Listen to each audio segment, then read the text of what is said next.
Ariaki starts off as someone with no special talent, and one day he gets kicked out of the hero party. Even after being kicked out, he doesn't seem to care much, which makes one of the party members, Harunoa Vivia, snap at him. He wants him to understand the position he's in, but Ariaki actually feels thankful to Vivia for freeing him from all that responsibility. Vivia's a true hero, chosen by the holy sword Ranguris, and she's strong enough to beat the demon lord. The other members back Vivia and think Ariaki's being rude for acting like nothing happened. Delia, another member, reminds Ariaki that the only reason he was part of the team was because they were from the same village.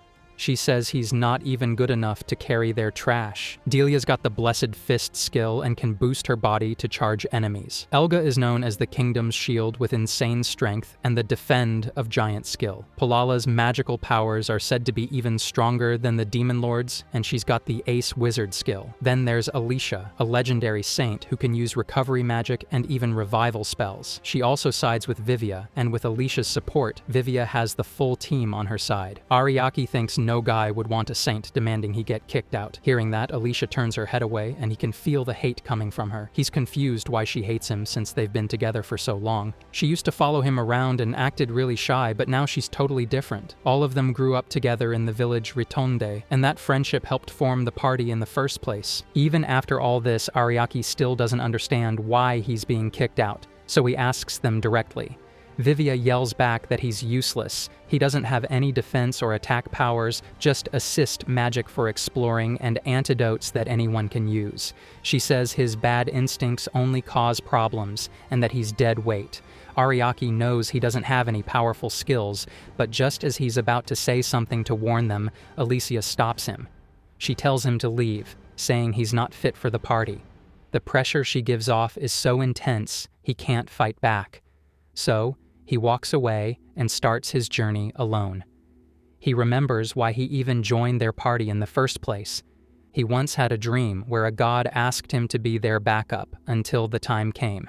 Now he plans to head for a town called Alti, which will take him a month to reach.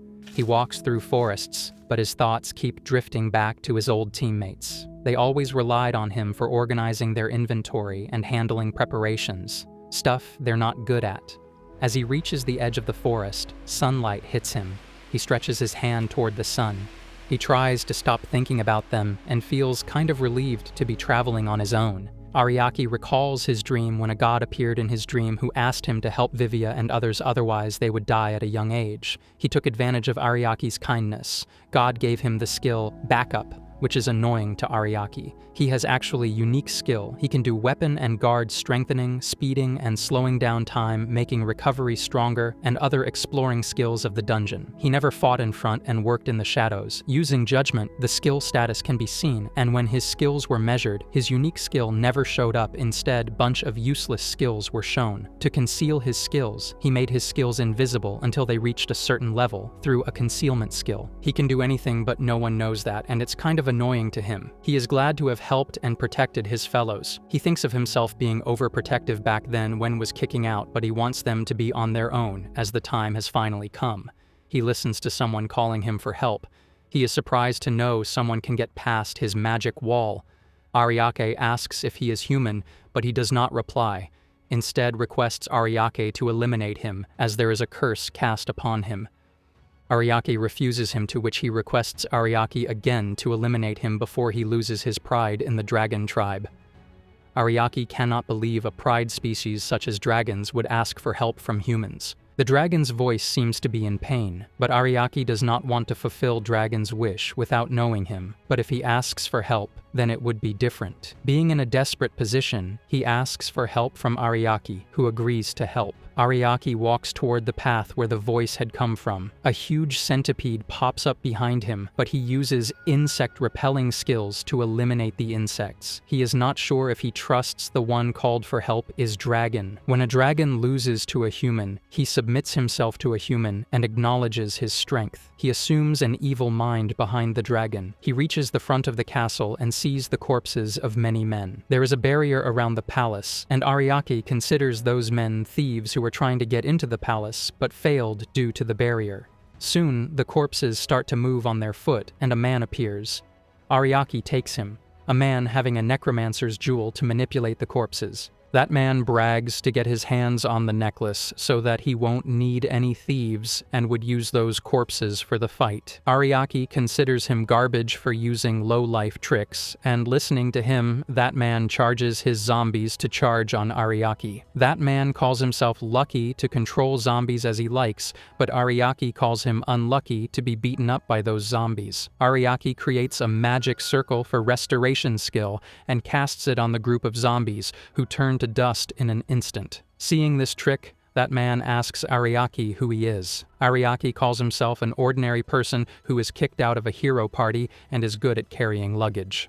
That guy never imagined some luggage carrier could pull off something that strong. Ariaki tells him it wasn't magic, it was a restoration skill that puts stuff back to its original state. So the zombies turn into plain corpses again, and the rotting bodies turn to dust. The guy's never even heard of that skill before. The zombies start crawling toward him and pull him in. Ariaki tells him the reason. When something turns to dust, it needs something else to balance out the loss. So the guy's out of options. He messed with the necromancer jewel and reanimated the dead, so now he's paying for it. The zombies slam into him, and Ariaki keeps walking toward the castle without giving the guy another glance. Nothing worth caring about. He looks at the barrier and thinks it'd be a mess if he tried to break it the usual way. Maybe there's a dungeon inside. So instead, he uses his skill, Metamorphose, and changes his body shape. He turns into a mole and tunnels underground. Barriers usually don't go underground, and whoever made this one probably didn't expect someone to burrow under it. Then again, not just anyone can turn into a mole. He makes it inside and finds the place is massive. No mid-tier adventurer would make it this far. In this world, adventurers are ranked from E up to A and S.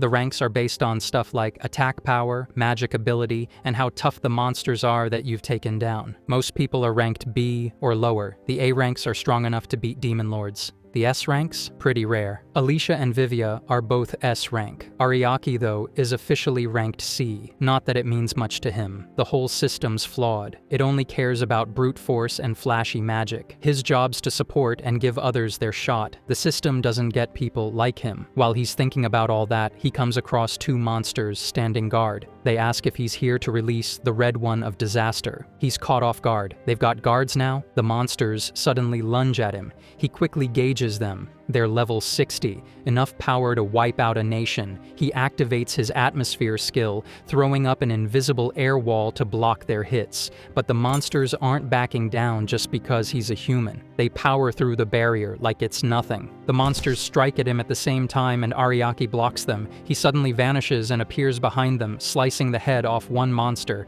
The other one asks who he is. Surprised that a guardian has been defeated, Ariaki tells them not to underestimate humans. They are not superior. He asks the guardian to open the door and trigger it by calling useless doll. That ticks the monster off and it charges at him, but Ariaki had already planned everything. They were in his hands from the moment he created the atmosphere wall, making them see illusions and strike at fake targets. He had compressed the enemy's strike and sent it back using his damage reflecting skill. The monster is taken out by its own force, and Ariaki reaches the gate. When it opens, he sees a dungeon inside. Dungeons are like humans with their own thoughts. They send monsters after intruders and try to drain their bodies and magic to grow stronger. They use treasure chests as bait to lure people in. When someone moves toward the chest, a monster shows up to attack. As expected, one pops up and Ariaki defeats it. He moves forward and comes face to face with 3 great golems made of rock. Facing golems all at once is a bit much, and normally it would take an S-rank adventurer to even stand a chance. But for him, those ranks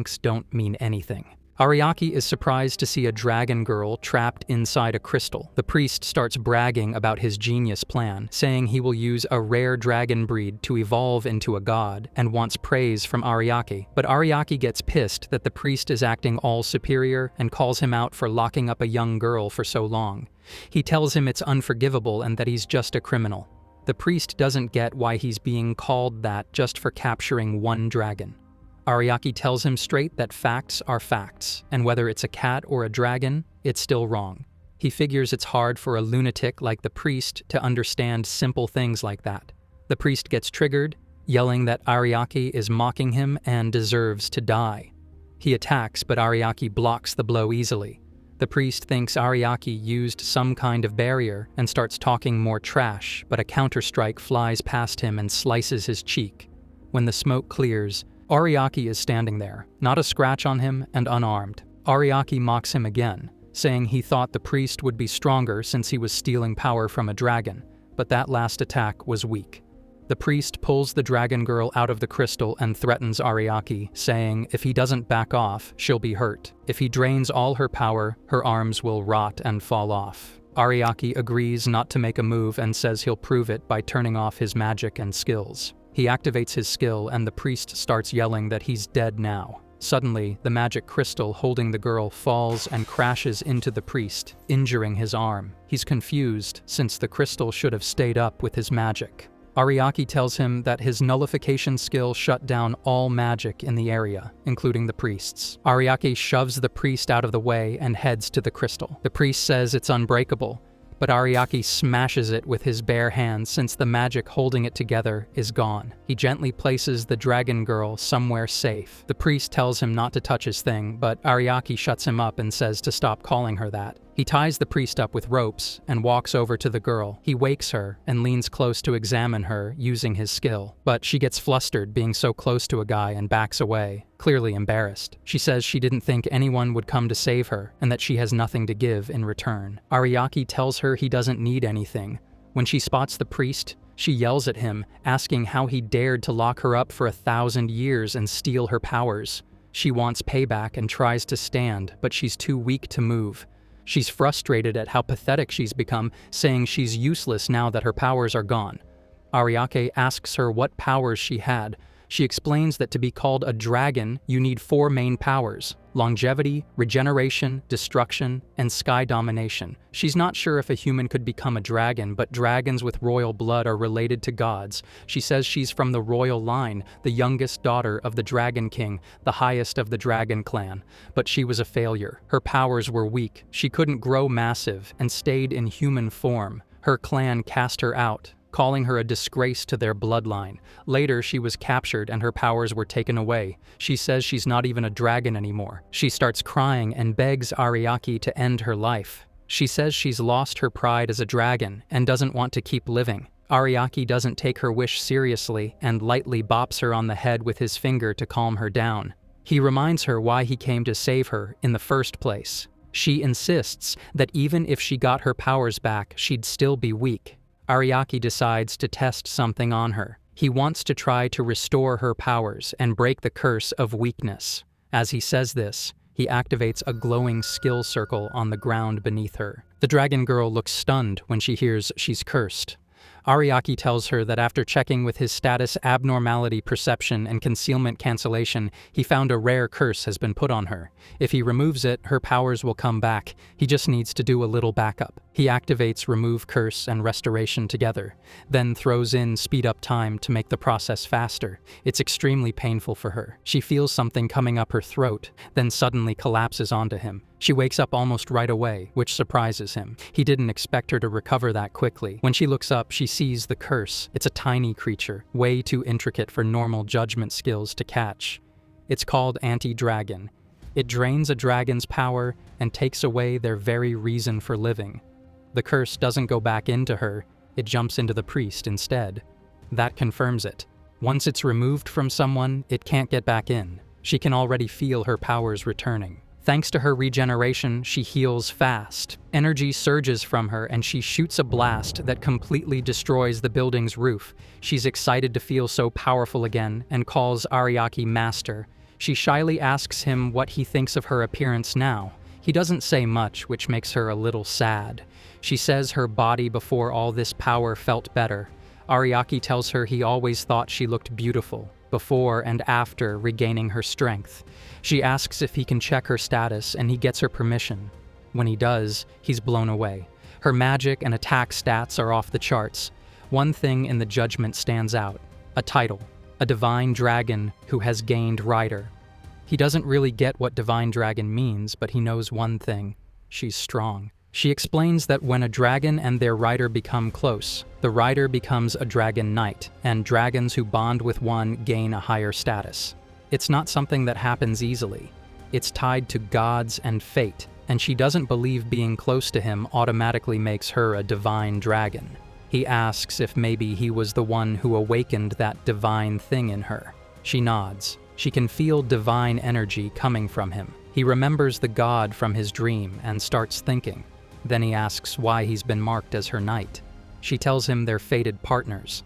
After that, they exchange names. She tells him she's Colette Dubois, daughter of the ruler of dragons. As she starts following him, he tries to stop her. She gets teary-eyed, saying he's her fated dragon knight and shouldn't abandon her like this. Ariaki tells her she should go back home now that her powers are back, but she refuses. She was banished, and she's sure someone from her village is behind her curse. If she goes back, they'll just treat her as a nuisance, especially with the Dragon King election going on. He listens to all of it, thinks for a moment, then agrees to let her stay with him. But he knows one thing. It's going to be tough traveling with such a pretty girl, since they're definitely going to attract attention. On the way to their next stop, Colette gets mad thinking about how Ariaki got kicked out of the hero party, even though he supported them all the way. Ariaki, on the other hand, finds a bit of peace in knowing those guys have to move forward without his help now. Getting kicked out has turned into a weirdly good memory. Colette's curious if he had any girls in that old party. He tells her there were 3. She instantly gets fired up and swears she won't lose to them. Meanwhile, the hero party is celebrating that Ariaki is finally gone. Vivia checks with Alicia, who's off to the side looking out the window. She agrees, saying a party without a hero is meaningless, but her mood doesn't match the others. Vivia claims everything will be fine as long as he's there and decides to warm up by raiding the cursed cave again, the same place they already cleared once before. They all agree it'll be easy now without Ariaki. Alicia mumbles that they're missing something. Even though she doesn't say it out loud, she's clearly thinking of him. Back with Ariaki and Colette, they arrive in Medicine Town. It's not Alti yet, but after all the camping, they figure it's a good time to rest. Colette is blown away by the town. Everything's changed in 1,000 years. She's all smiles and energy, and they're catching a lot of attention. She even calls him hubby, which gets him flustered. He tells her to cut it out unless she wants to be really noticeable. She agrees, if he promises to go wherever she wants. They end up at a restaurant, and as expected of a dragon, she eats like crazy. Ariaki finds it weird that even though the food's good, the place is completely empty. The waiter explains it's because of the Devil's Forest that popped up nearby. The kingdom's already sent out the Night Corps and all the local businesses are shutting down. He suggests they leave if they don't want trouble. Colette asks Ariaki about the Devil's Forest, and he explains it's a nest of monsters made by the Demon Lord. The danger level rises in 5 stages. If the boss deep inside isn't taken out in the early stages, the forest grows and the monsters get even stronger. Right now, it's still at stage 1, bad but manageable. If it gets worse, actual heroes will be sent in. To stay on top of things, they head to the Adventurers Guild to get more info. The place is packed with other adventurers and feels tense. Ariaki gives his name at the front desk, and the receptionist freezes. He's told to wait because there's a message from the king. Soon, a big guy comes out, the guild leader, and tells Ariaki his license has been revoked. It's official. That kind of punishment usually only happens to criminals. Ariaki figured maybe he'd get dropped to E rank, but losing his license entirely means he can't even buy basic supplies now. Still, instead of being upset, he seems amused. He knows the Devil's Forest is serious, and everyone's going to be needed. He asks if the king really thought this through when they revoked his license. The guild guy just tells him flat out, Ariaki was kicked out of the party, and now he's not needed. The king's corps are already heading to the forest. If anything happens, the adventurers will clean up afterward. After the corps take down the boss, then adventurers can handle the leftovers. The rest of the guild members side with the guild guy and back him up. Ariaki starts wondering why the king would send his own corps instead of the hero party. As he and Colette are about to leave, a knight barges in, totally covered in blood. He shouts that the mission failed. The Devil's Forest monsters are on their way here, and the Night Corps is wiped out. He announces that the kingdom is ordering an emergency defense. Anyone who deserts will be executed. The guild erupts. The adventurers are freaking out that even the knights lost, and now they're being forced to stay and fight. They were told this would be an easy job. Ariaki checks the knight and sees he's still alive. Looks like the Corps dragged the monsters right back with them. Colette asks if he could wipe out the forest himself, and Ariaki admits he could, but he doesn't want to be the center of attention. The guild leader slams his table and tries to calm the room down, telling everyone to focus and do something. But the adventurers are all panicking, worried about their own skins. While they're losing it, Ariaki calmly steps forward and drops a big sack of coins on the counter. He tells the guild leader he's still here to do his part, and it's time to leave the rest up to him. The guild leader asks Ariaki what he thinks he can do when a whole horde of monsters is on its way. Ariaki finds out that the guild was offering only 1 gold coin for the cleanup operation. It's a joke, considering the adventurers are risking their lives. So, Ariaki steps up in front of everyone and does a quick head count. Then he pulls a coin out of his sack and tosses it. He makes a bold offer. Anyone who stays and fights until the end gets 100 gold coins. At first, the adventurers think he's bluffing, but then he drops the real deal. He's putting the reward under the kingdom's covenant status. That's basically a magical contract. Once it's declared, there's no backing out. It's like a curse. That changes everything. Now all these adventurers who were ready to bolt start imagining what they could do with that much gold. With everyone's attention locked in, Ariaki fires them up more. The kingdom's cores are done for, and now it's up to them to protect their city, their homes, and their families. He tells them straight up, they need to risk it all, fight for their reward, and make sure the town survives. The room heats up fast, morale shoots through the roof. Everyone starts grabbing their gear and getting into formation. Ariaki watches as the guild leader coordinates the preparations smoothly. The leader comes over to thank him, saying he never expected anyone to listen to a guy with a revoked license and C rank. But Ariaki looked like a god up there. That's when Colette snaps. She's still mad at the leader for calling Ariaki useless and says she hasn't forgiven him yet for making fun of him and assuming he'd only move for money. Ariaki admits he was lured by the money, but that's the point. Money lets people live. If you're going to send people to their deaths, you better pay them right. 1 gold coin? That's just insanity. Colette's surprised to learn Ariaki saved up that much money from quests. The hero party always took high-stakes, high-paying jobs. The leader asks why Ariaki's going this far if he has no connection to the town. Ariaki just points at a little restaurant and says if he can't eat his favorite pasta there again, that'd be a real tragedy. The leader chuckles and promises him a plate if they both make it back alive. Once everyone's prepped, the leader gives his own speech. They're the last line of defense. The plan is simple. Those who can fight will hold the front, while healers and magicians support from behind. The battle kicks off, and the whole situation looks grim. The enemy already wiped out the kingdom core. There's no choice but to win or die trying. Colette gets worried. She can tell from the tremors there are thousands of monsters coming and they've only got 100 adventurers. She asks if Ariaki's really not going to step in. He explains that if one person does everything, no one else learns. They won't grow. They'll freeze next time it happens. People need to earn their confidence by surviving real battles. Still, since he's technically helping his allies, he's not breaking any rules by stepping in. As the fighting rages on, adventurers start falling left and right. The guild leader tells his team to pull back and heal. Then he hears the worst. The entire left wing is collapsing. A third of it is gone, and the Neguel brothers are down. The pressure keeps piling on, and now even the leader's overwhelmed. Then an ogre shows up. One roar from the beast freezes everyone in place. Just as a monster lunges for an elf woman, Ariaki swoops in and saves her at the last second. The leader yells at him, asking what a C-rank guy's doing on the front lines. Ariaki just shrugs and says he feels responsible. He's the one who asked them to fight. Now, it's on him to make sure they win. To boost the warriors' morale, Ariaki tells them they are halfway to victory and urges them to stand on their own feet. As he speaks, he activates his skill, Mental Resistance Up. This skill cancels out their paralysis and brightens their bodies, breaking through the ogre's fear effect. Colette steps up too. She takes a deep breath, then exhales a long-range fire attack at the monsters. With the help of Ariaki and Colette, the adventurers catch a moment of relief. However, the enemy's advance does not stop.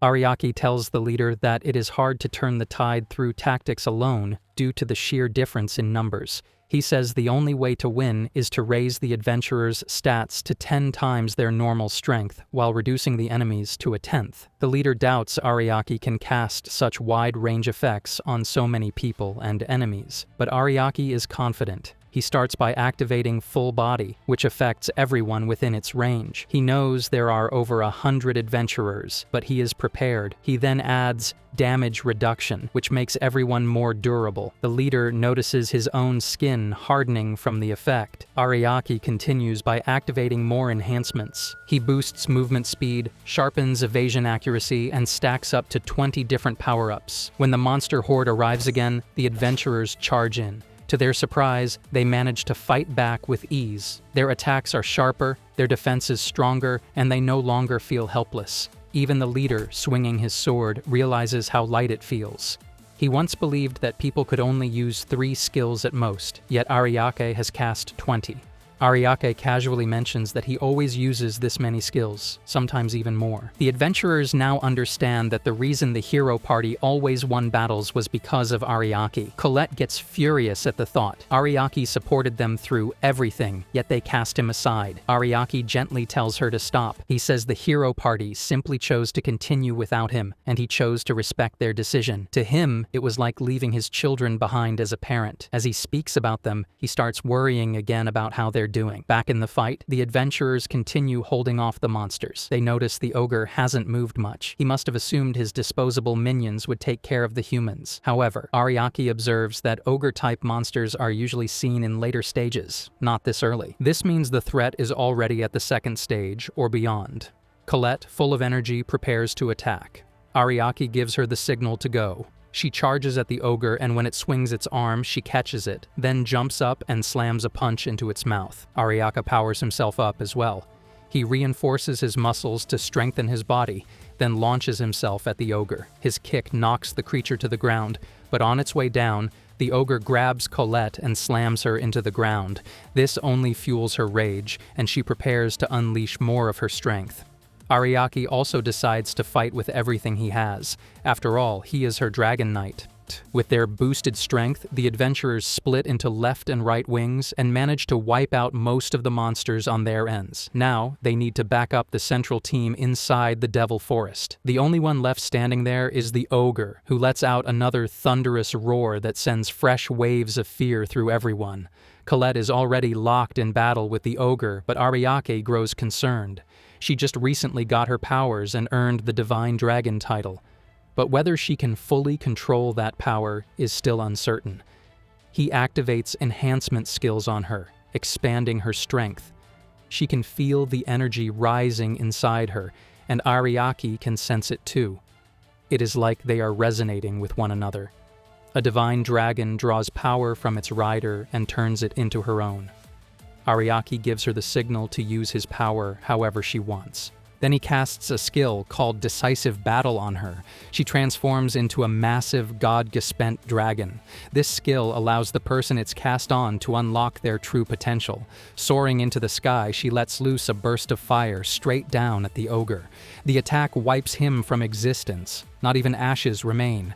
With the ogre gone, the threat is finally over. She reverts back into her human form and collapses into Ariake's arms. Just then, a signal flares up from the central region of the forest. It's a sign that the adventurers in that zone have also cleaned up the last of the enemies. Everyone looks around in disbelief. Somehow, they've won. Some call it a miracle, but Ariake steps up and tells them not to think of this victory as coincidence. They stood their ground, even when the odds were against them. It was their courage and determination that led to this result. The adventurers cheer and return as heroes. Ariake and Colette get ready to head out toward their next stop, but the others hold them back. Several adventurers express their gratitude, and the guild leader himself steps forward to apologize for how he treated Ariake earlier. He says he is officially taking back the license revocation, and has already sent a letter of protest to the kingdom on behalf of the entire town. He also offers to treat Ariake to a proper meal next time, on his own dime. Ariake and Colette resume their journey, this time riding cattle provided by the town, with warm thanks from everyone seeing them off. On the road, Colette can't hide her joy over having turned into a divine dragon. She's proud that Ariake was the one who helped her draw out that power. They also now carry a letter of introduction that will help them stay in the next destination, Ordentown. To get there, they have to cross through the fertile Great Forest. home of the elves. Ariake recalls that elves are known for being difficult to deal with. They have a moody nature and aren't very approachable. Colette brushes off his concern and says that if anything happens, she'll just burn them. Ariake sighs and tells her not to always rely on fire. He starts thinking again about Vivia and the rest. It's strange they weren't summoned for the Devil Forest subjugation. They should be nearby, maybe stationed in a neighboring town. Still, he pushes the thought aside. Maybe he's overthinking it. Colette hands him something to eat and helps him refocus. He figures that if it's Vivia and the others, they should be able to manage just fine. Meanwhile, somewhere else, Vivia is seen barely hanging on. He is covered in blood and struggling to stay conscious. He can't understand how things got this bad. After all, he's supposed to be the hero. But if this keeps going, none of them will make it out alive. Vivia, Delia, and Elga run through a dark cave. Elga tries to tell Vivia that Alicia and Plara still haven't come back, but Vivia snaps at her to keep running if she wants to escape the monsters. A blow lands on Vivia, and Elga jumps in with her shield to protect him. Vivia yells at him again, saying not to get pushed back since he's supposed to be Vivia's shield. He's already out of healing potions and low on health. He just doesn't get how things have come to this, being an S rank. It was supposed to be a warm-up. A few hours earlier, they stood in front of the cursed cave. Vivia had announced they were heading to the 50th floor just for warm-up. He figured the level was fit for C ranks, so it'd be easy for them. Alicia asked if they'd restocked and prepped. Vivia, full of himself, brushed it off, saying it was pointless for a low-level dungeon. Alicia warned them again since they didn't have Ariake anymore, but Vivia laughed it off and told her not to be dramatic. Plara chimed in too, accusing Alicia of being stingy with healing and always making them stock up on items. Vivia got everyone fired up, saying the girls loved him anyway, so they should just obey and use their powers for him. Alicia was still out of reach for him, but one day he was sure she'd give in. He was the chosen hero after all. He had big dreams, defeating the demon lord, saving the world, marrying a princess, and ruling the kingdom. To him, it was only natural. Even then, Alicia still looked uneasy, but she gave her warning and stayed quiet. They stepped into the cave. The light Plara had summoned was weak, which annoyed Vivia. He yelled at her to fix it, but she said that was her limit. He couldn't believe it. Ariake used to light up the whole cave easily. Alicia added that no one else could do what Ariake did. She recalled him saying dungeons were like living creatures with their own flow of magic. That meant any magic used in them would be weaker. Then a monster hit Vivia. Elga managed to shield him in time, and Delia jumped in, punching back. The monster didn't go down. Instead, it landed a heavy hit. Delia followed up with a strong punch and finally brought it down. They didn't understand why it was so hard to beat. The monster's attack felt too strong. Vivia blamed the dim lighting. Plara could feel the pressure and froze for a moment, but Vivia got a grip and praised her to keep her going. He pushed forward, saying they could still see their feet, and that was enough. Alicia stayed cautious. She reminded them that they weren't used to fighting in low visibility. It'd be better to go back, think through a new strategy, and come again. Vivia didn't want to hear it. Retreating meant showing their backs to monsters, and that was dangerous. He'd already made up his mind. The rest of the girls followed without question, but Alicia turned around, heading toward the exit. That pushed Vivia over the edge. He thought she had been defiant from the start. He hated how she spoke her mind, and then stayed silent when it mattered. His pride as an S rank wouldn't allow him to quit in a C rank dungeon. If he did, not only would he lose face in the kingdom, but society would also mock him. They continued, but soon realized they had come full circle. Vivia snapped at Plara, asking how that was possible. She blamed the dim light, but Vivia reminded her they had a map. Ariake never got them lost like this. Alicia quietly placed her hand on a small mark, probably left behind by Ariake. She told them if they kept straight and turned after a bit, there should be stairs heading down. Vivia ordered them to follow that path. Alicia asked if he was really prepared. They were only on the 25th floor and already struggling. Was he ready to drag the party through more? If Ariake were here, he would have told them to fall back. Vivia twisted her words, accusing her of telling them to advance, and she clarified that she meant to move forward carefully. Things were going to get worse. Vivia wasn't hearing it anymore. He didn't want Ariaki's name brought up again. That guy wasn't even here. It just annoyed him. He shouted for her to shut up and keep moving. Suddenly they all felt a terrifying presence. The girls guessed it was a boss, but Vivia dismissed it. This was a low-level dungeon. Then a skeleton knight appeared. Vivia relaxed a bit, thinking it was nothing. He rushed in and slashed its head off. But the knight didn't fall. Instead, it stabbed Vivia.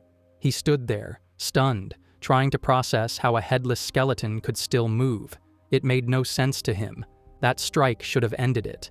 But instead, he stood there, stomach pierced, facing a living nightmare.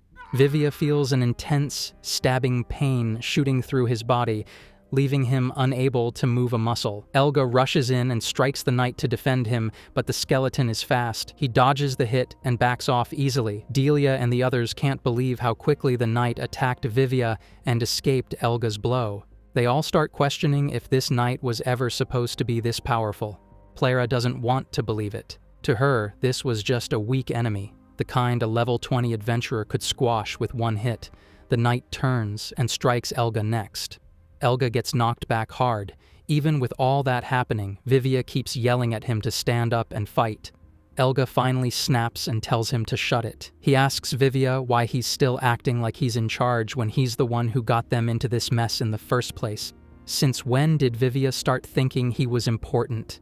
While the two of them go back and forth, Delia charges her strongest punch and slams it into the knight, but it doesn't even faze him. She's stunned. Then the knight counters, and she gets sent flying across the cave, landing hard. Clara can't wrap her head around it. How could Delia be in critical shape after a hit from a low-rank skeleton knight? There wasn't even any chanting. The whole situation feels off to her. Vivia demands Clara use her support magic again. She tells him that she already cast both offense and defense boosts earlier. Hearing that, Vivia loses it. He starts screaming, overwhelmed and panicked that they've already used up everything. None of it makes sense to him anymore. Then Alicia arrives. She starts healing them using a skill called Angel's Breath. When Vivia asks what the hell is happening, Alicia tells him it's simple. It's because Ariaki isn't here. Vivia snaps at her again, asking why she's even bringing that guy up. To him, Ariake was nothing but a loser who always hid at the back.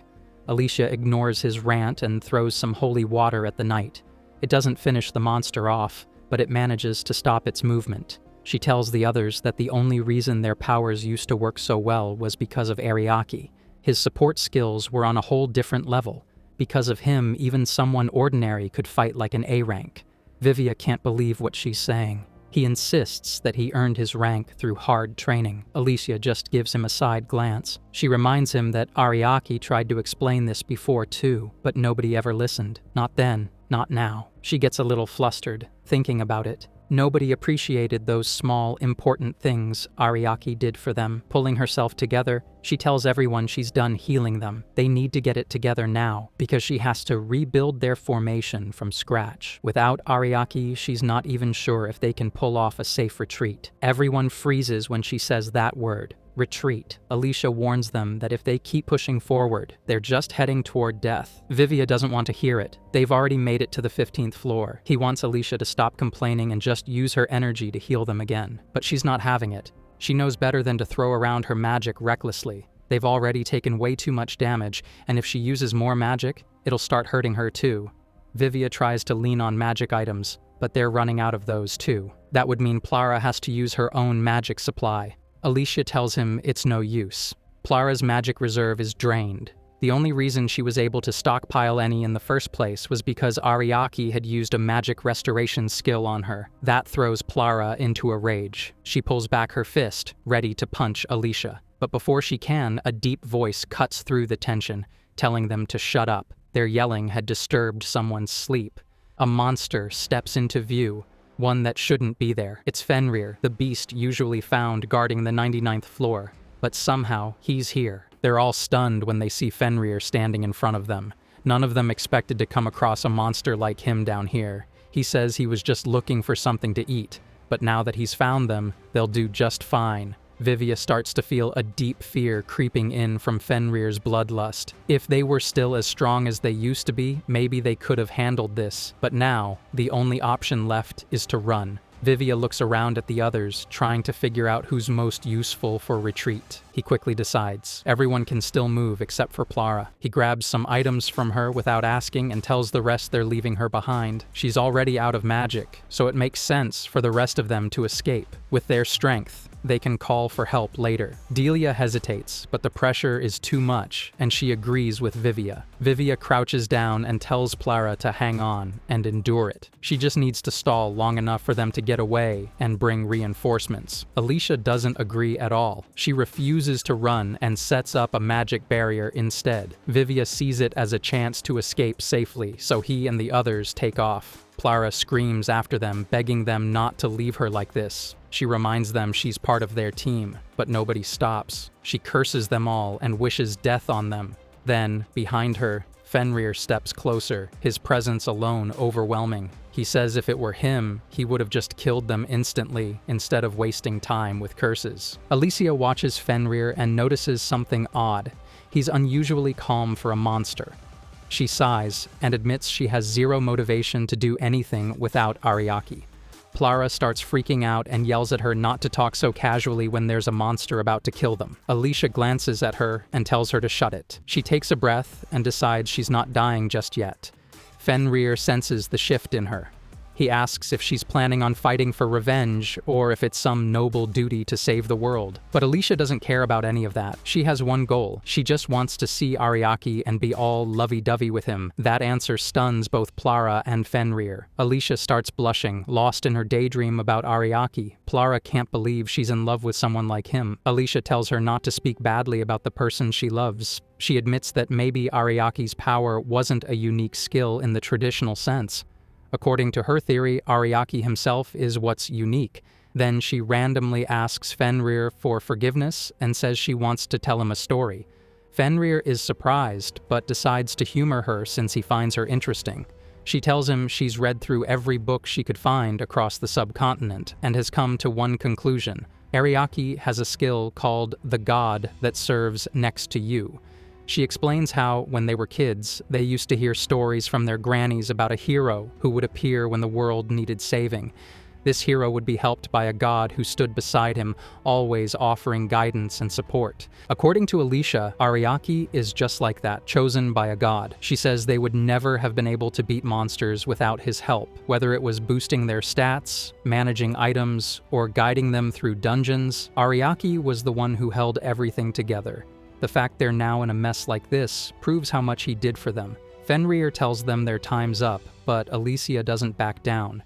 She throws some magical items at Plara and tells her to use them if she wants to survive. Otherwise, she'll be the first to die. Alicia tries to reason with Fenrir, asking him to leave them alone, but he's not interested. He says he's been stuck in the dungeon forever and is just trying to kill his boredom. He lets out a huge roar that shakes the whole place. Terrified, Plara grabs all the items Alicia gave her and runs off. The magic barrier breaks, and Fenrir now has a clear path to chase after Vivia and the others. That's when Alicia's whole demeanor changes. The air around her feels different. She never cared about the rest of the party. The barrier wasn't for their protection. It was so they wouldn't interrupt her. Fenrir suddenly gets a bad feeling from her. He attacks first and throws a punch, but Alicia blocks it with ease. She looks at him calmly and asks if he really thought he could take her down with one hit. Then she kicks his leg away and gets ready to throw down for real. Alicia swings her staff hard and sends Fenrir flying. He crashes into the wall, stunned that a human like her actually managed to knock him back. Alicia casually brags that it was just her weakest strike. She could have done even better if she had Ariaki's power boosting her. She goes in again, swinging her cane, and Fenrir dodges it, still trying to figure out where all that strength is coming from. Alicia tells him it's the result of brutal training. Fenrir thinks she's messing with him, but she's dead serious. She worked herself to the point of coughing up blood just to get that strong. He can't wrap his head around why she would push herself that far, so she starts talking about Ariaki again. He's the one who told her to gain strength. If she wants to stand beside him, she can't afford to be weak or drag him down. Fenrir remembers how others call her the Great Saintess and asks if Ariaki is really stronger than her. She doesn't hesitate. She says she wants to spend her whole life with Ariaki. She even gives her power a name, the power of love, born from struggle and pain.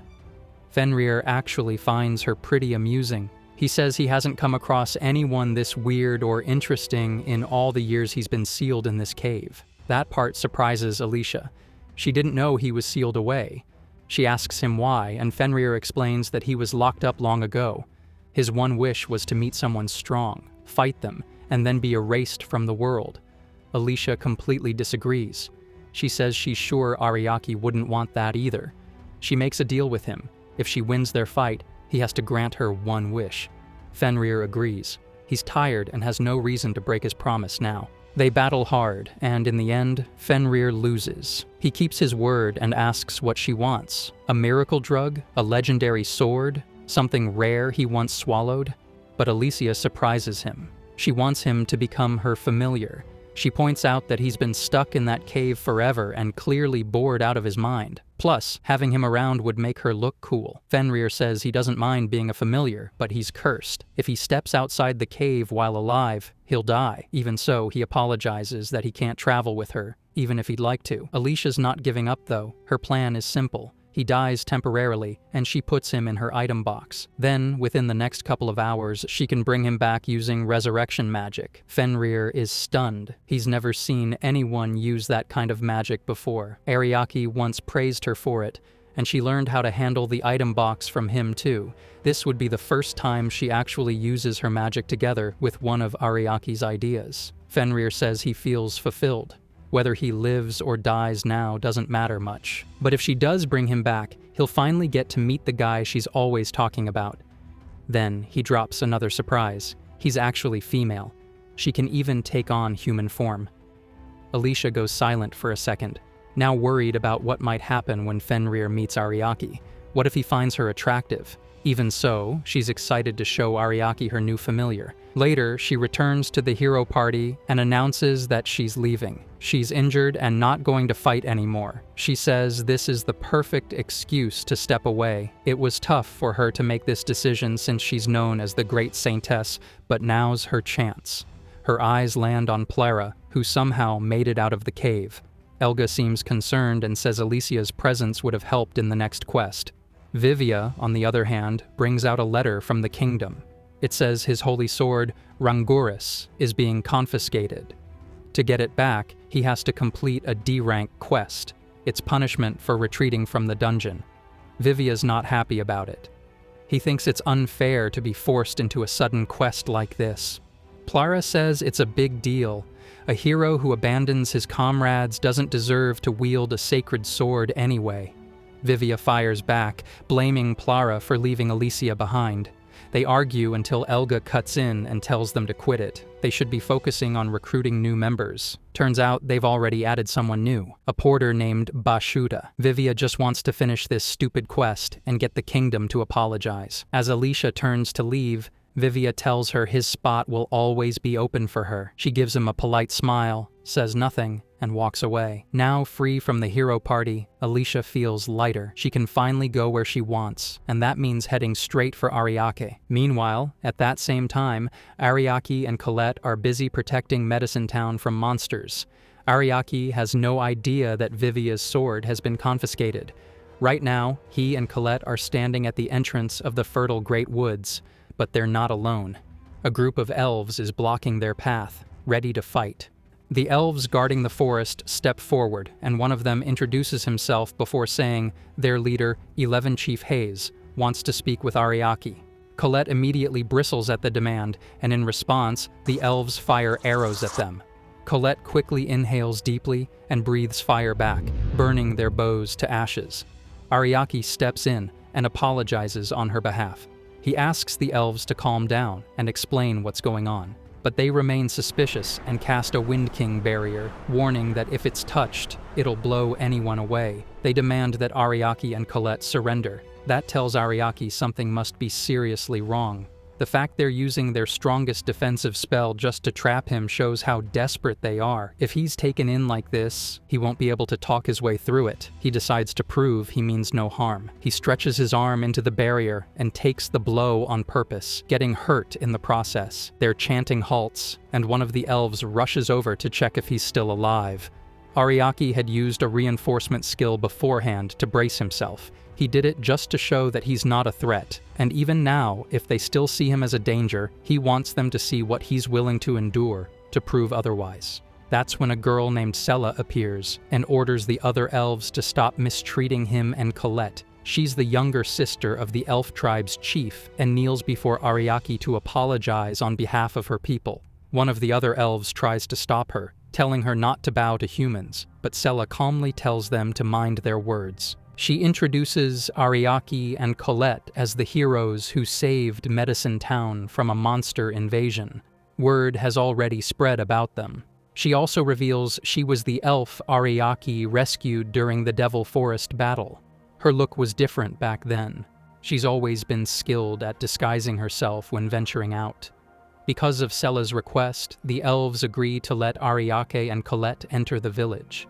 They've already told the village chief about Ariake, calling him the walking disaster. The village itself is stunning, but as they walk through it, Ariake notices how the other elves close their windows when they see him. Colette looks over at the lake and sees it filled with logs. Sela tells her they're dead trees, washed down from upstream.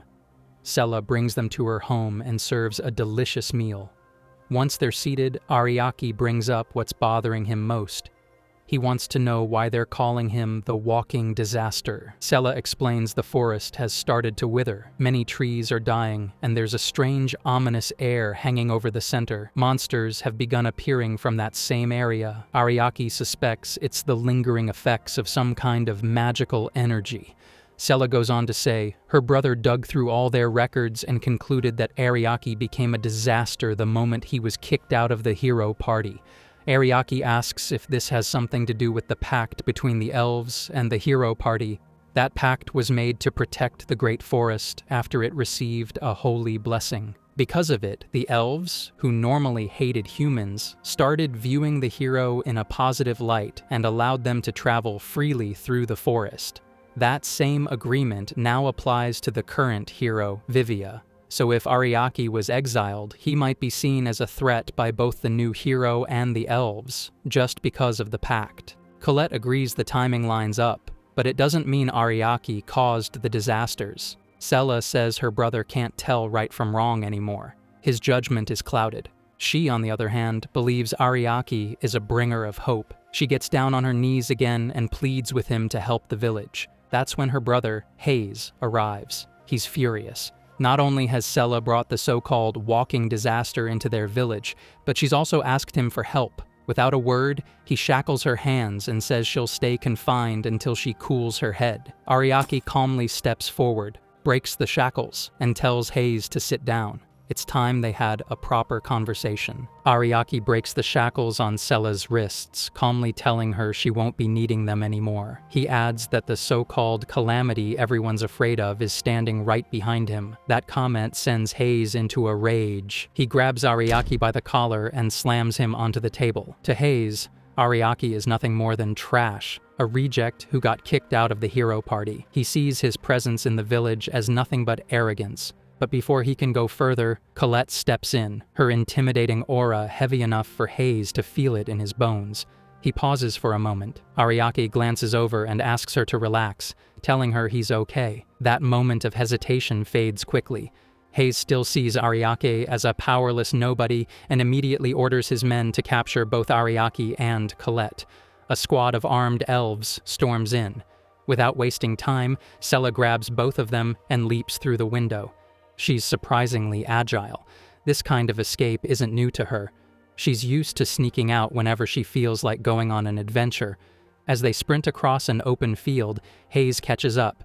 He points at Ariaki and accuses him of seducing his sister and dragging her away. At first, his plan was to take Ariaki alive so he could figure out if the forest's withering had something to do with him. But now he's done playing nice. With no hesitation, Hayes unleashes a massive wind spell, far stronger than a regular barrier. It obliterates everything in its path, seemingly wiping out Ariake and Colette completely. But the next moment they reappear, right behind him. Turns out, Ariaki had activated his skill, Decoy, creating a perfect clone to draw Hayes' attention.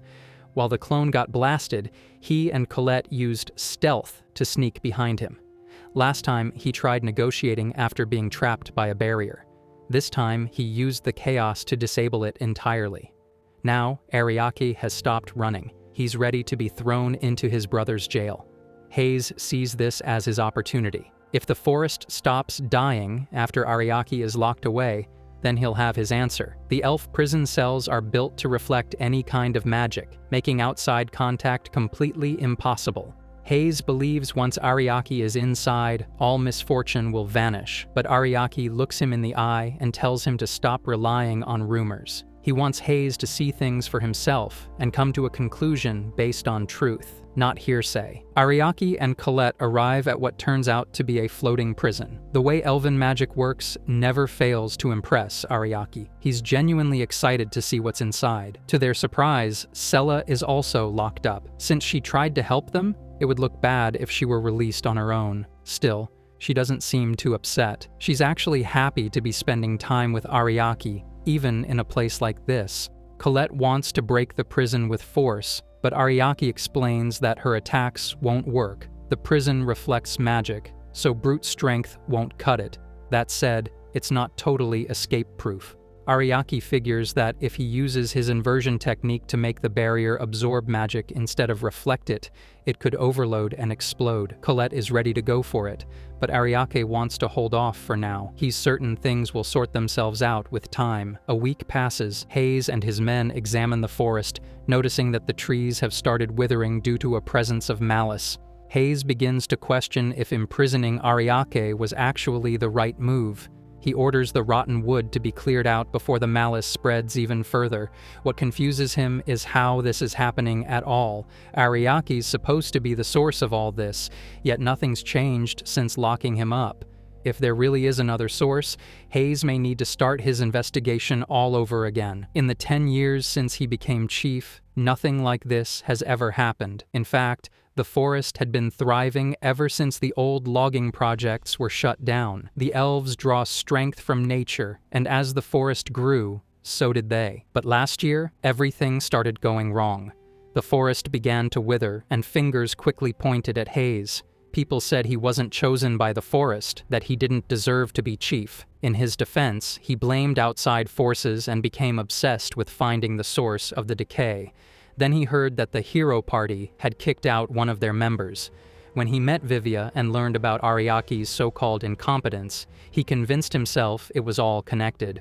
He saw Ariaki's exile as the trigger for some kind of revenge plot, one where Ariaki would destroy the forest out of spite.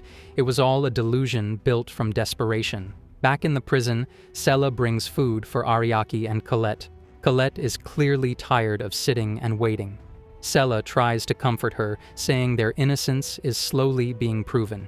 Her brother, despite being older and always treating her like a child, loves the forest more than anything. He's strict with the rules, but he truly believes he's doing the right thing. Sella is deeply worried about the forest and her people. Ariaki tells her not to stress too much. By now, Hayes has probably realized the whole idea of Ariaki being a disaster was just in his head. With that illusion gone, he can finally see what's really happening. Ariaki believes the forest is testing Hayes, seeing if he's truly worthy of being its protector. That test is what Ariaki's been waiting for. Sella feels like Ariaki is some kind of divine being who's come down to challenge and guide them. Then, a terrible noise shakes the prison. The ground trembles beneath them. Ariaki instantly feels uneasy and says this is the worst possible timing for something like this to happen. Hayes declares it an emergency and rushes back to the village. When he returns, he finds out that a landslide has hit them hard. Many homes have been buried or destroyed. Villagers are scrambling to rescue people trapped under collapsed buildings, but there aren't enough hands to help everyone. Hayes is especially worried about Sella. He fears she may have been buried too and immediately orders a search for her. However, other villagers start running to him, pleading for help to save their own relatives. Overwhelmed, Hayes shoulders the blame. He believes the forest spirits must be furious with him. In his distress, he remembers what Ariake told him. Observe the situation carefully and come to a conclusion. Trying to steady his heart, Hayes decides to take responsibility as the village leader, even if the spirits have turned against him. He orders everyone not to give up and to keep rescuing the buried villagers. While saving a child from the debris, he silently promises himself that if he can just protect the village now, a new path will surely reveal itself. Then, without warning, a second landslide hits. This one is massive, and Hayes finds himself directly in its path. He hadn't expected another one to come so quickly. He wants to use his strongest barrier magic, but there are people nearby. If he casts it now, they'll be caught in it, and once unleashed, that spell cannot be stopped. Torn between saving himself and endangering others, Hayes hesitates. It looks like he's ready to give up. That's when Ariake suddenly appears and asks him why he's quitting now. Before Hayes can answer, Ariake unleashes his skills, and, to everyone's shock, the landslide begins to recede. The villagers stare in awe. They call it a miracle. Relief washes over them as they realize they've been saved. Hayes, still catching his breath, looks at Ariake and asks how he was able to use his powers on such a large scale.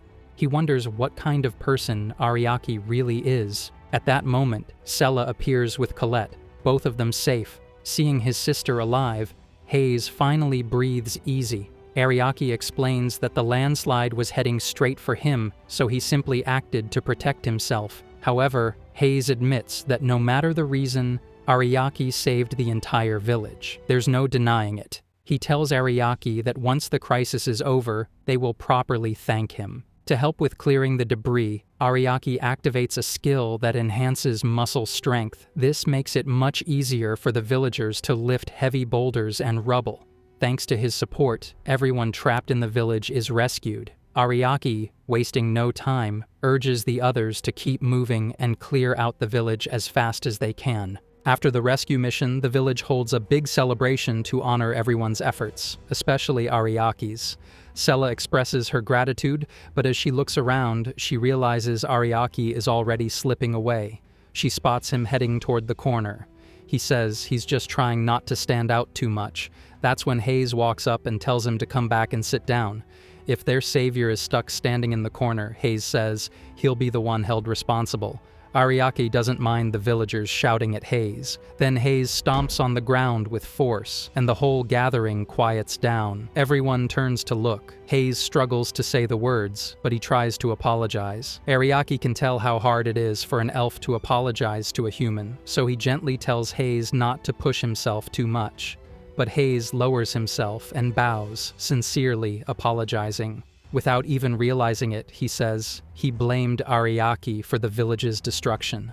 Now he knows that was wrong. He endangered the lives of everyone, and as the village leader, he failed. He admits he didn't trust anyone, not even his own sister. If only he hadn't been so stubborn, none of this would have happened. Ariake tells him that's exactly where he made his mistake. The landslide was caused by the buildup of malice, and the root of it all was Hayes's overly protective behavior toward the forest. Sella had already told Ariake about their forest's history. Their numbers had once been small, but under Hayes, the elf population grew. Ariake noticed too many trees, and in a forest like this, every tree must be pruned properly. Hayes had planted too many to care for. The overgrowth blocked the sunlight, which may have led to heavy rainfall and then to the landslide. Ariake asks him how someone like Hayes, who knows the forest better than anyone, allowed that to happen. Hayes explains he was following advice given to him by hero Vivia. When the hero's party passed through, Vivia said their forest was too thin and recommended planting more trees so the elves could draw more power from from nature. At first, things seemed better. Disasters stopped, and the elves became stronger, but it didn't last. By the time Hayes realized something was wrong, the forest had already begun to die. He admits that his inexperience led him to believe he could find a new way forward. Ariaki takes the blame too. Speaking like a father, he says he should have been there with Vivia. If he had stayed with the hero party, or even just left some advice behind, maybe this could have been prevented. Hayes is taken aback by Ariaki's apology. He never expected someone who left the party to take responsibility for it. Hayes always thought that apologies were only for people who had lost their pride, but Ariaki shows him that isn't true. Ariaki still has his pride, yet he takes accountability without hesitation. It's time for Ariake and Colette to leave. Hayes decides he will send a full report to the kingdom once things settle down. The kingdom needs to know about the hero party's actions, and Vivia deserves to be warned. He also promises to include a detailed account of Ariaki's heroism. Sella can't stop crying. She runs up to Ariaki and he praises her determination. He tells her that with the strength she showed, she'll make a great leader one day. Meanwhile, the hero party is busy recruiting new members.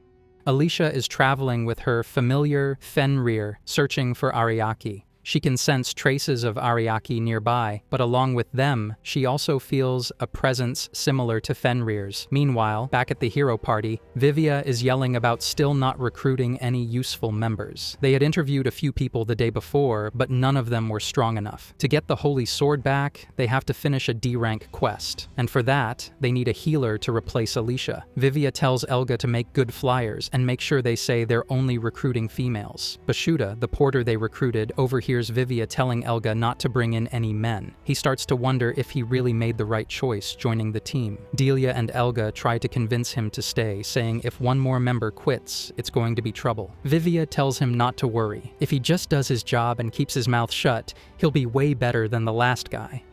Then Clara walks in, looking upset, followed by a few guys. The others assume these men are just applicants, but once they see Vivia, they seem surprised. Vivia stretches out his hand proudly, expecting admiration, but instead, they start mocking him. They laugh, saying he's the hero whose sword got taken by the council, and the one who ran away from the cursed cave, leaving his team behind. They start talking about Ariaki, saying he's way better than Vivia. The team is confused about why they're even bringing up Ariaki. The guys explain that during the battle in the town of Medicine, the royal knights were wiped out, and even the adventurers were ready to give up. That's when Ariaki showed up and led the adventurers to victory. He even took down the boss ogre. Vivia refuses to believe them, but they insist, saying they were in the fight and got to fight alongside Ariaki. Vivia loses his temper and kicks them out of the room. Clara looks around and asks if maybe they should all apologize to Ariaki. Things had gone so badly in the cave because Ariaki wasn't with them, and she remembers what Alicia said about him. As she starts to bring it up, Vivia grabs her by the neck and tosses her aside, yelling that he's never going to bow down to Ariaki. He tells her she can leave if she wants, but she doesn't have plans to go. Deep down, she knows Vivia is going to get what he deserves. There's a knock at the door. Vivia thinks it's those guys again and swings it open, but it turns out to be a girl, Lorelei. She greets everyone and also nods at Bashuda. She introduces herself as an ex-temporary member of the hero party and a cleric. She asks about Ariaki and Alicia. The others explain that a lot has happened, and both of them have left. That's why they're trying to recruit new members. Lorelei says she's not just there to say hello. She actually wants to apply for the healer position. The team accepts her right away. With that, all the important roles are filled, and the party gets ready to set out to reclaim Vivia's holy sword. They head to the Edcock Forest. Their goal is to subjugate the wyverns that have settled in the forest lake. This forest is a well-known spawning ground for low-level monsters and a good farming area for adventurers. Suddenly, a manticore appears and charges at them. Vivia draws his regular sword and tries to fight it, thinking it will be easy as an S-rank adventurer, but the manticore dodges and strikes back, stabbing Vivia with its poisonous stinger. The others join the fight, but even together they can't seem to handle the manticore. Then Lorelei jumps in and blasts it with her magic, burning it. She's clearly disappointed. For a team like theirs, taking down a C-rank manticore should have been easy, yet here they are, struggling just to beat one monster. Vivia brushes off her criticism with a weak excuse, saying this is a new team and they're still adjusting to each other. The others agree with him just to keep the mood light. Meanwhile, Plara tries to sneak off, but Delia catches her right away. Plara's afraid they'll use her as bait again, so she wants to get out before that happens. Lorelai and Bashuta are still new, so they don't know about any of this. Lorelai asks Elga what Plara means by bait, but he shrugs it off and tells her not to worry. As they go further into the forest, they run out of insect repellent. Bashuta mentions it and points out that's why the black flies are after them. Vivia snaps at him, asking why he didn't pack enough. Bashuta reminds him that Vivia was the one who said not to bring too much, thinking it would help them conquer the dungeon faster. Even then, Vivia still blames Bashuta for not preparing properly. He brings up Ariaki, saying he never ran out of supplies. Bashuta finds that hard to believe. No porter can carry everything and never run out of items, but he still gives Ariaki credit for being a smart porter. Lorelai says she's never heard of any porter like that. Since running out of supplies is a real possibility, it's up to the leader and the porter to plan ahead. The leader has the final say on what to bring, depending on the difficulty of the quest and the team's strength. Lorelai figures that maybe Ariaki never ran out of things because Vivia used to plan better. So she asks him why the planning failed this time. Vivia just blames it on bad luck. Lorelai believes him for now. She was worried it might have been something more serious. She offers him some extra repellent she brought for herself, and the others are relieved to have it. They reach the area where the wyvern is. Lorelai wants to come up with a plan, but Vivia and the others are already getting fired up. They charge ahead, saying there's no time to waste. Lorelai disagrees. She reminds them that in any adventure, they should be prepared for surprises.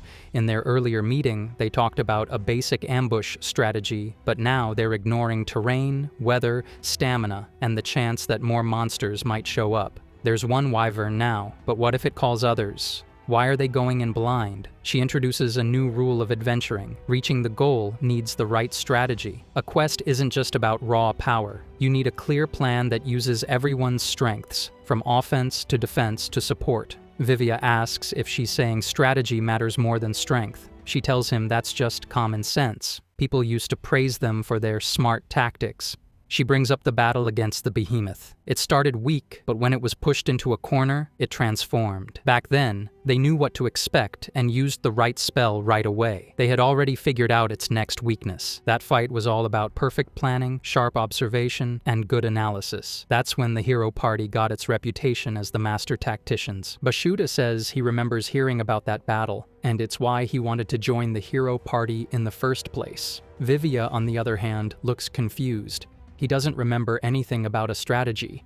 Back then, they just fought, and Ariaki took care of all the support. Vivia thinks back to that time when they were pushing hard against the behemoth. Alicia had been standing next to Ariaki, and the others were fighting up front. She praised Ariaki for predicting the monster's moves. Again and again, he'd guess where the monster would charge next. Even now, Vivia refuses to give Ariaki any credit. He tells himself he was the one who fought and won that battle, but Lorelai corrects him. As far as she remembers, Ariaki handled all the prep by himself, from strategy to coordination. He guided everyone the whole time. She then asks the team a tough question. Now that Ariaki's gone, is that the reason they've turned into such a pathetic excuse for a party? They don't like being called pathetic.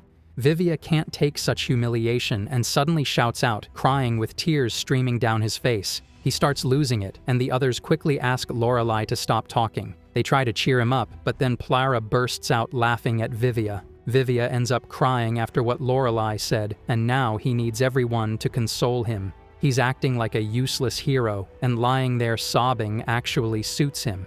He deserves it after abandoning her in the cave. Elga and Delia yell at Plara for bringing that up again. The situation turns chaotic, and Bashuta gets fed up with staying around adventurers like them. He's had enough and decides to leave them on the spot. As he walks off, Elga and Delia chase after him, trying to stop him from exposing the secrets of the hero party. Meanwhile, Lorelai walks over to Vivia and asks him to focus and take down the monster, but he's too mentally broken and begs her to apologize to him. Lorelai gives up, unable to believe how selfish this group really is. She doesn't think they deserve to be called a hero's party at all. While things fall apart, Vivia completely loses control. In his frustration, he's about to draw his final sword, aiming to strike back at everyone who laughed at him. The final sword is one of his ultimate techniques, using up half his magic value to slash through a wide area. It's powerful enough to blow away everything around him, including the wyverns and his own party. Lorelei panics and tries to stop him, warning that this forest is one of the kingdom's precious lands. Just then, a wyvern appears, flying overhead. But instead of helping Vivia stop himself, Delia and the others run away from the scene. Lorelei just stands there, wondering how this could possibly be the so-called hero's party. The hero party is thrown into jail and called criminals. Vivia still refuses to admit that what he did was wrong. He can't understand why they're being locked up, instead of being thanked for getting rid of the wyvern. The knight guarding the jail tells him that Vivia's attack only took out one wyvern, and in exchange, it destroyed a large section of the forest, which is a vital resource. It was a miracle no one died, because if someone had, Vivia would be facing serious charges. The knight also brings up the rumor about Vivia abandoning his allies. He tells Vivia to take this time to reflect while he waits for judgment. Lorelei tries to speak up for herself. She says she stopped Vivia before he could cause even more damage, and she had nothing to do with destroying the forest. If it hadn't been for her intervention, things would have gotten way worse. The others jump in too, saying they got hurt trying to stop Vivia. After hearing this, the knight blames Vivia for the entire disaster and decides to let the others go free while keeping Vivia behind bars. That causes a commotion, and a man named Wardok shows up to check on the situation. The hero party recognizes him. He was nearby on business. He quickly tells the knight to release the entire party, calling their arrest a mistake. The knight disagrees and says the party is still under investigation. At least, Vivia should be held. But Wardok shuts him down with a sharp glare and repeats his command to release them. Then Wardok invites the hero party to the royal capital, saying he has something important to discuss with Vivia. Meanwhile, Ariake and Colette arrive at a place called Olden Town. As they walk through, a woman accidentally splashes water on Ariake. He takes it as a bad omen and starts to worry about Vivia and the others. Suddenly, a crowd rushes by, pushing them toward a man named Heinrich. They both get swept up in the sea of people, and Ariake ends up standing right in front of Heinrich, who's sitting tall on a horse. Heinrich is there to give a speech about his plans to make the town better. Ariake decides to stick around and listen, curious about what kind of ideas this man has to keep the town beautiful. Heinrich stands on stage, delivering his speech with passion. He's proud of his loyal subjects who work hard for him. In his view, the peace of the town is being threatened by poor people who evade taxes, and among them, he blames the beast folk the most. Because of their strength and animal instincts, he says they easily turn to crime. That's why he's there, to protect the city from the threat they pose. He declares his plan to clean up the slums and promises to crack down on all beast folk in the city. The crowd cheers in agreement. Then a district chief from Segsta steps forward and asks for help dealing with thieves in his area. Heinrich uses this moment to impress the crowd, saying the chief just wants peace for his people. He asks how many low-class beast folk live in that village and says it's obvious who the thieves are. According to him, those beast folk are causing problems, and the chief should get rid of them himself. However, the chief hesitates. His village is an industrial zone and depends on the strength of the beast folk for various projects. Even so, Heinrich brushes this off and calls it the labor of criminals. He insists that by removing the beast folk, they can build a city that doesn't rely on criminal labor. In the end, the chief reluctantly agrees to Heinrich's plan. Ariake watches all of this unfold and can't shake the bad feeling creeping over him. Next, the guild master of the city shows up to report that some dangerous adventurers have been causing trouble. According to him, these troublemakers have already beaten up 10 adventurers this month. Someone in the crowd warns Ariake and Colette that these adventurers are extremely dangerous, though no one seems to know exactly who they are. Heinrich addresses the crowd and talks about the last time bad adventurers appeared at the Temple of Purgatory. He says he tried to deal with them but failed, although this time he vows to capture them. Even if they're hiding among other adventurers, he swears to track them down and execute them. Then his eyes land on Ariake. A knight whispers to him that Ariake was kicked out of the hero party. Heinrich is surprised since it's rare for a former party member to visit. He offers Ariake and Colette the honor of a private tour. Ariake feels it would be rude to refuse, so they agree to go. Colette, however, doesn't like the way Heinrich's men keep following them. As they walk, Ariake notices the sword Heinrich carries. He's impressed that someone of such high status is armed with such a blade. Curious, he reaches out to examine it, but Heinrich snaps at him, saying a commoner can't be allowed to touch it. Ariake then asks about the beast folk he hasn't seen around the city. He wonders if Heinrich truly believes they are the only ones committing crimes. Heinrich replies without hesitation. To him, it's obvious. Beast folk are poor and think only of crime, which is why they must be driven out. Then Heinrich turns his attention to Colette. He compliments her beauty and says she's as lovely as a princess. He claims her potential is being wasted and suggests she should leave Ariake and stand beside him instead.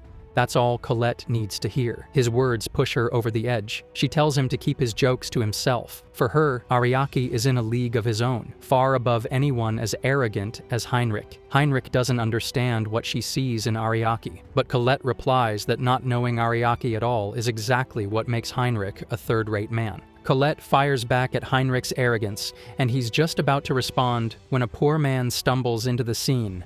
Heinrich recoils, calling him filthy. His guards immediately beat the man for not noticing a noble was present. Colette steps in, telling him he's going too far, but Heinrich sees no problem with it. To him, that kind of punishment is exactly what lowly humans deserve. The beaten man manages to run away, and Ariake quietly casts a speed-enhancing skill on him to help him escape. Heinrich doesn't seem to notice. He turns back to Ariake and Colette and tells them to come witness the execution of some beast folk. According to him, 2 kids defied his orders and now must be punished as an example. Otherwise, more of them will follow. Heinrich's men get ready to execute the children by hurling stones at them. Just as the stones are about to hit, Ariake uses his skill to block the attack and protect the kids. That one action sends Heinrich into a rage. He screams at Ariake for daring to disobey him in order to save what he calls filthy insurgents. Ariake should have known his place. Now Ariake is visibly angry. He walks right up to Heinrich and, with a steady voice, tells him there's only one beast here and he's standing right in front of him. Heinrich has had enough. He orders his men to arrest Ariake on the spot and declares that he'll be executed as punishment. But first, he insists on finishing the children off. Ariake suddenly finds himself unable to move. Some kind of restraining magic is holding him down. Heinrich wants him to watch helplessly as the children are dealt with. Colette is about to step in, but Ariake tells her not to move. He calmly says the kids no longer need their help. Then, a magical barrier forms between the children and the knights. Ariake recognizes the power instantly. There's only one girl he knows with magic like that. Alicia steps forward and demands an explanation from Heinrich, her voice cutting through the chaos like a blade. When Alicia enters the execution hall and demands to know what's going on, seeing her standing there, Heinrich is struck with shock and can't believe she's here. She glances at Ariake, who is being held by 2 guards, and firmly orders them to release him, saying there's no need to keep him restrained. Heinrich is sweating as he greets her, saying it's an honor to finally meet her. He awkwardly adds that the execution grounds hardly seem fitting for someone as elegant as her. Before he can say more, Alicia raises her staff and cuts him off. She tells him the clergy informed her he has been ostracizing the beast folks, and according to the doctrine of Brigitism, racial discrimination goes against their faith and is strictly forbidden. He quickly realizes the church has sent her, but insists this isn't the time or place for a trial. The crowd watching the execution starts murmuring, gossiping about Alicia and wondering if Heinrich is acting strange. To silence them, he shouts that it's not discrimination. He's simply punishing criminals. He declares that the church has no right to tell him how to handle these beast folks. Alicia narrows her eyes at him and asks if that's his official stance to the church. She informs him that she has already investigated. He has raised their taxes, seized their property, and punished those who oppose him with extreme measures, including this public execution. She asks him what he would call it if not racial discrimination. She sees the situation as extremely serious and states that, as a saintess, it is her duty to formally recommend his excommunication. The declaration shocks both Heinrich and the crowd. Colette watches the growing unrest among the people. Since Brigitism is the state religion and its doctrine is law, most of the country's citizens are believers who trust the church above all. If Heinrich is excommunicated, he will lose all his power. Unable to do anything else, Heinrich quickly backtracks and orders the release of the beast folk. The siblings embrace tightly once freed. Alicia breathes a sigh of relief, glad she made it in time. She gently heals them, reassuring them that everything will be all right and they'll feel better soon. As Heinrich tries to sneak away, Alicia calls out to him and asks where he thinks he's going. She tells him he still hasn't apologized to the two children. If he refuses to repent, she warns she'll have no choice but to proceed with excommunication. Trembling with fear, Heinrich makes a twisted face and reluctantly apologizes to the children. Then she tells him to apologize to Ariek as well, which surprises him even more. She explains that if the children had been executed, he would have been excommunicated without question. Ariek saved them and spared him that fate. Alicia presses further, saying if anything, Heinrich should be grateful to Ariek. The way he treated him is completely inexcusable. Heinrich tries to respond but falters under her piercing gaze. He then walks over and apologizes to Ariek. Ariek doesn't have much to say in return, but tells him that if he truly feels remorse, he should never do anything like this again. The crowd begins to buzz, gossiping that Heinrich not only apologized to the beast folk, but also bowed his head to Ariek. Unable to bear the humiliation, Heinrich quietly leaves the execution grounds. Colette feels a sense of satisfaction seeing the look on Heinrich's face. Alicia's expression softens as she turns to Ariek and greets him, saying it's been a long time. Ariek greets her back, saying he's glad she's safe. Just hearing his voice makes Alicia frustrated, struggling to hold back the emotions that rise within her.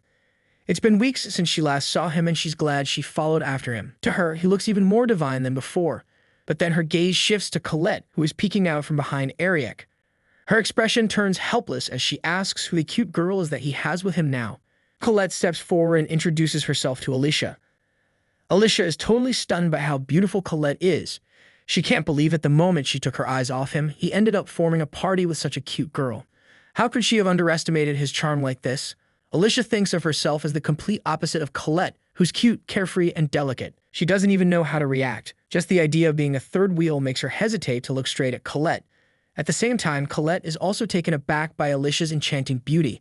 Alicia is so stunning that even a dragon folk like Colette feels mesmerized. Not just her looks, but she also carries a powerful aura. Ariek had mentioned he had a companion, but Colette never expected someone like Alicia. Ariek asks Alicia about the rest of the party, and she tells him she left them. He figures it must be a coincidence the church sent her here, but she shyly confesses she's been following him ever since she left and was hoping to join him. Ariek doesn't mind and turns to Colette, asking if she's okay with it. Now Colette starts overthinking whether this is some kind of test. Traveling with a romantic rival would be horrible, but if she comes off as small-minded, Ariek might dump her. Alicia, on the other hand, is now stressed over why Ariek is asking Colette's opinion about her joining. Could it be that they're already dating? Just as Colette is about to say something, Alicia rushes in to make her first move. She introduces her skill set and mentions that people call her the Great Sanctus. She's skilled in high-level healing and even revival magic. She suddenly grabs Colette's hands and with a desperate expression says she'll be a divine asset to the party. Colette listens to all of this and reacts honestly, her eyes sparkling. She finds Alicia amazing, especially since such rare skills are uncommon for humans. Then Alicia, enchanted by Colette's purity, realizes this is the power of pretty girls. Embarrassed by her desperate first move, she admits to herself that she's lost round one. Meanwhile, Colette is caught up in her own thoughts, thinking Alicia is like something out of a fairy tale. If she joins, her own value might vanish. She gets nervous not wanting Ariek to abandon her, and wants to prove her own worth in something Alicia doesn't have. So she tells Alicia that she's the youngest daughter of the Dragon King. She might not be a healer, but she's a skilled fighter and can breathe fire. Alicia appreciates that and says having someone like Colette in the party is definitely reassuring. Colette gets excited and says she's looking forward to adventuring with Alicia as equals. Both girls feel a bit of relief knowing they'll get to stay by Ariek's side in the party. Ariek watches them silently. He already knew both girls were stubborn, but now he sees they're getting along just fine, so he doesn't need to worry anymore. Then the Beast Folk siblings arrive, thanking Ariek and Alicia for saving their lives. They say they wish they could do more to repay their saviors. The boy introduces himself as Hao, and his younger sister is Anne from the Dog-Eared tribe. Ariek humbly says he didn't do much, but they see him as their hero. Back when they had no hope, he stepped in and stood against Heinrich, even at great risk. So Ariek accepts half the thanks and puts the other half on Alicia. He then asks what they plan to do next. Hao says they want to stay here and become adventurers. Even though Heinrich is still a threat, there are some kind people secretly helping them. Alicia explains that Heinrich inherited his title after his father's death, which is why the church took so long to intervene in his cruel behavior toward beast folk. But they don't need to worry anymore. She promises that Heinrich will be punished for his actions and the church will be keeping an eye on him now. The siblings are relieved to hear that. Even though they're so scared of the so-called adventurer killer, they finally feel like they can live in peace. Things seem to have calmed down for now, but Ariek still can't shake the look Heinrich gave him before leaving. He turns to the siblings, saying there's something he needs to talk to them about. when Heinrich is in his room slamming his head against the table so hard that his forehead starts to bleed. He curses Eric, furious that someone like him dared to look down on a noble. Just for blocking a few stones from hitting some kids, now everyone's acting like he's some kind of hero. Heinrich rants about how the beast folk are a curse on the world and should be erased, their very existence being a sin. He can't believe even Alicia sided with Eric and sentenced him to excommunication. In his rage, he swears they'll all regret it and pay with their lives. The room is a complete mess, and he's completely lost it. Even in his crazed state, Heinrich clutches at one last thread of pride. He mutters that although he has lost his standing, he still has his sword, the one he received from someone important. Then a guard knocks and steps into the room. Heinrich quickly wipes the blood from his forehead and tells the guard they're going to take care of the adventurer killer. Before that, though, he needs to check if anyone suspicious has entered the Temple of Purgatory. He instructs the guard to bring him the names.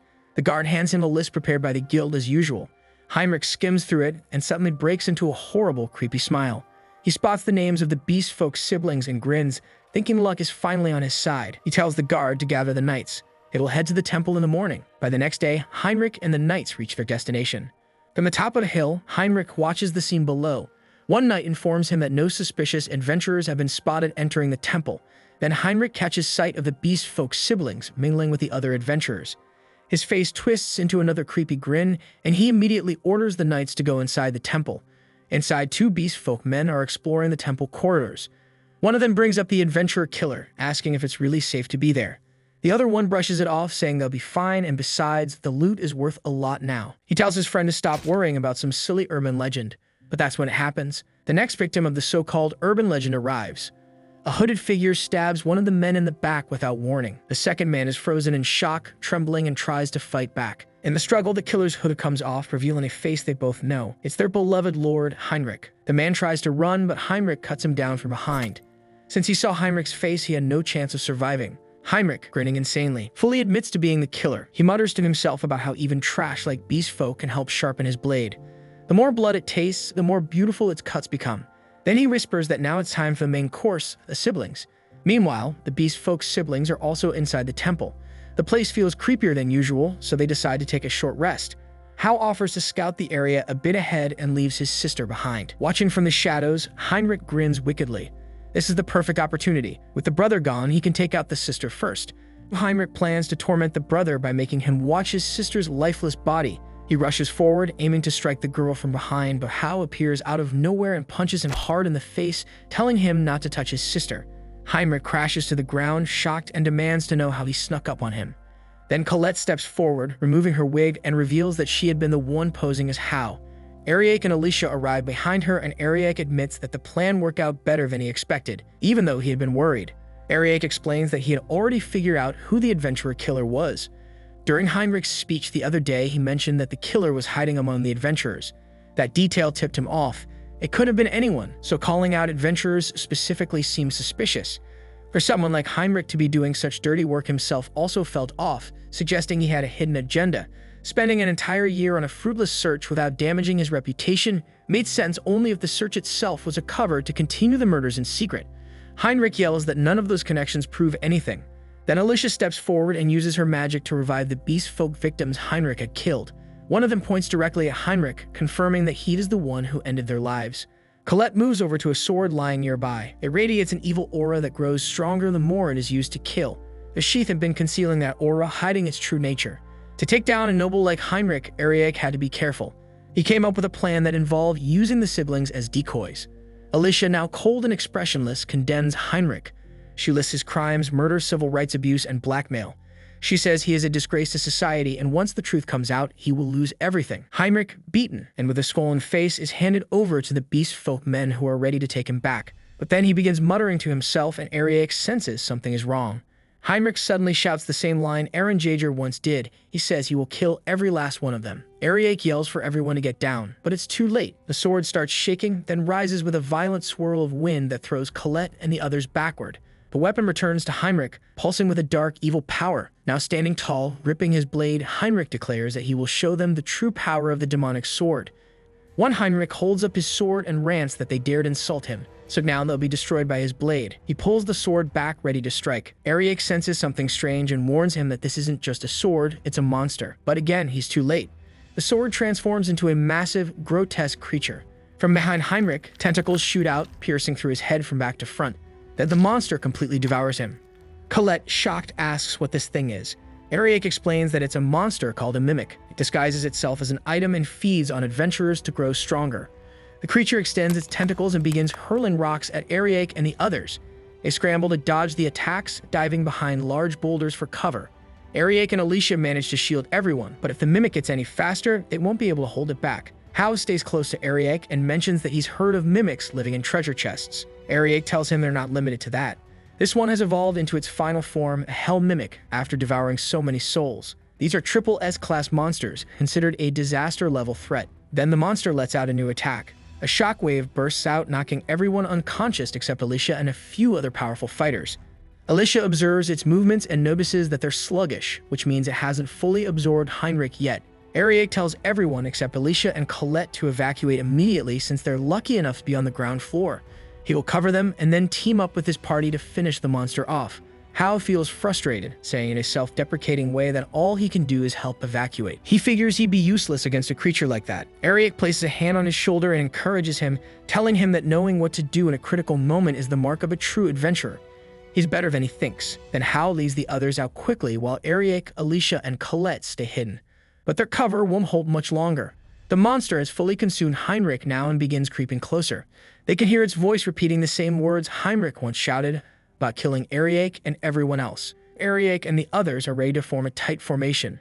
He casts enhancement spells on Colette, reminding her that these buffs are short-lived but powerful. Then he turns to Alicia, telling her to get her barriers ready before the spells wear off in 45 seconds. Alicia responds that she plans to activate them with 1 second to spare at 44 seconds. Colette, fired up and overconfident, rushes in for a strike. At first, the monster's movements seem predictable. She lands a blow, but almost instantly has to back off as the creature retaliates. Where she hit it, a new massive mouth grows. They quickly realize the monster becomes stronger when it takes damage. Ariake tells Colette to keep baiting it like that, hit, dodge, and repeat. She follows the plan, dodging its counterattacks as it gradually shifts its attention toward Ariake. Then it lashes out at him, but Alicia activates her barrier just in time to block the hit. Alicia yells at him for not using his own skills on himself. Ariake admits he figured the monster would target him eventually, so he tried to conserve his magic. Alicia demands to know what he would have done if she hadn't protected him. Ariake calmly says that with her around, he had no doubt he'd be safe. After all, she supported the hero party countless times. As long as she's there, he knows they'll make it through. Alicia starts blushing, frustrated, and flustered. She's sweating and mutters that he's still being smooth even in a serious fight. She wonders who he thinks she's been working so hard for. She says she can't focus when he keeps looking at her. Meanwhile, Ariake stands there, completely missing the point and awkwardly apologizes, thinking he's upset her. Then Colette returns inside the barrier, ready for the next move. With her back, Ariake says it's time to explain the monster's weakness while the barrier holds. Both Alicia and Colette are shocked to hear he already figured it out. Ariake explains that it's not what it seems. The creature doesn't get stronger when it's hit, it just pretends to. The area where Colette struck was actually slower to react afterward. It wasn't a power-up, it was a trick. Mimics often fight using deception. Alicia argues that even so, its regeneration is incredible. When it's damaged, it grows a new mouth and fully recovers in 10 seconds. Ariake agrees but points out something strange. If it heals so quickly, why does it bother using its mouth to cover up the damage? Colette suggests maybe it wants to appear stronger. But Alicia thinks it through and catches on. She says maybe if they hit the same spot twice, it won't have time to heal in between. Ariake grins and says it's worth a try. After all, they've got nothing to lose with this plan. And they come up with a plan. To beat the mimic before it recovers, they have only one option, multi-strike. Their damage output won't increase, but hitting the same spot over and over should wear the monster down faster than it can heal. The barrier is about to break and the plan isn't exactly foolproof. Still, they're out of time. If they wait any longer, the mimic could destroy the entire dungeon. The monster finally breaks through the barrier and swings its tentacles at them. Everyone scrambles to dodge. Ariake quickly activates his skills, lightning speed, and nimbleness on Alicia and Colette. Colette rushes in first and lands a clean strike. Then Alicia follows up, hitting the exact same spot. The monster stumbles right after the double blow. It seems the repeated strikes are messing with its ability to recover. Ariake moves in for a hit too, but ends up getting caught by the mimic's body. Alicia and Colette pound it relentlessly until it spits him out. Even though they manage to save him, sticky pieces of the monster's tentacles stick to their bodies. The creature is struggling to hold his form now. After taking more damage, the mimic starts fleeing toward the dungeon exit. Alicia prepares to block the way with her barrier, but Ariake stops her and tells her to let it go. They all follow it outside. The monster crawls up a pole. Ariake calls out and asks if it plans to eat people out there to recover. But the adventurers have already cleared out thanks to the warning spread by the beast folk Heinrich had once tormented. Alicia worries the monster might escape, but Ariake had expected it to make a break for it. Colette steps forward, fully ready to go all out. She transforms into a massive dragon right before their eyes. Alicia can't help staring, completely mesmerized by the dragon's beauty. Colette flies into the sky and unleashes a dazzling breath of fire on the monster, blasting a hole straight into the ground. Then she shifts back into her human form and returns to Ariake. He asks her if she even knows how to hold back, but she just grins and says it felt too good not to. Alicia watches her with wide eyes and asks if that was her true form. Colette nods and playfully asks if she's impressed. Alicia tells her she was deeply moved by how divine she looked, then mutters that she probably needs to start working out now too. She's relieved that they defeated the Mimic as a party, but she's clearly drained after using that much magic. She credits Ariake for their victory, but he turns it down, saying his skills only shine because of his allies. Without those two, they never would have made it. Alicia says that the tension between beast folk and townspeople might still linger, but at least the adventurer killer has been taken care of. Ariake stays quiet, still thinking about the demonic sword. He suspects Heinrich didn't act alone and that someone might have been guiding him in secret. Colette, on the other hand, doesn't want to worry about that right now. She tells him to enjoy the moment. After returning to Olden Town, the townspeople welcome them like heroes. Ariake is surrounded by grateful citizens who bring him gifts. Though thankful, he quietly wishes for a peaceful life. Just as he's about to sneak away from the crowd, Hao and Anne show up, thanking him for saving the beast folk. Ariake hops down from the wall and tells them not to thank him. It was their own efforts that made a difference. They hand him a gift, the Bell of Dawn. If he ever rings it in a time of trouble, the whole tribe will come to his aid. They call him master and say it's the collective will of their people to serve him. Ariake gently pats their heads and tells them to stay safe. Alicia then finds him and says she's been looking for him. When he says they'll be leaving soon, she explains, somewhat upset, that she needs to leave the party for a bit.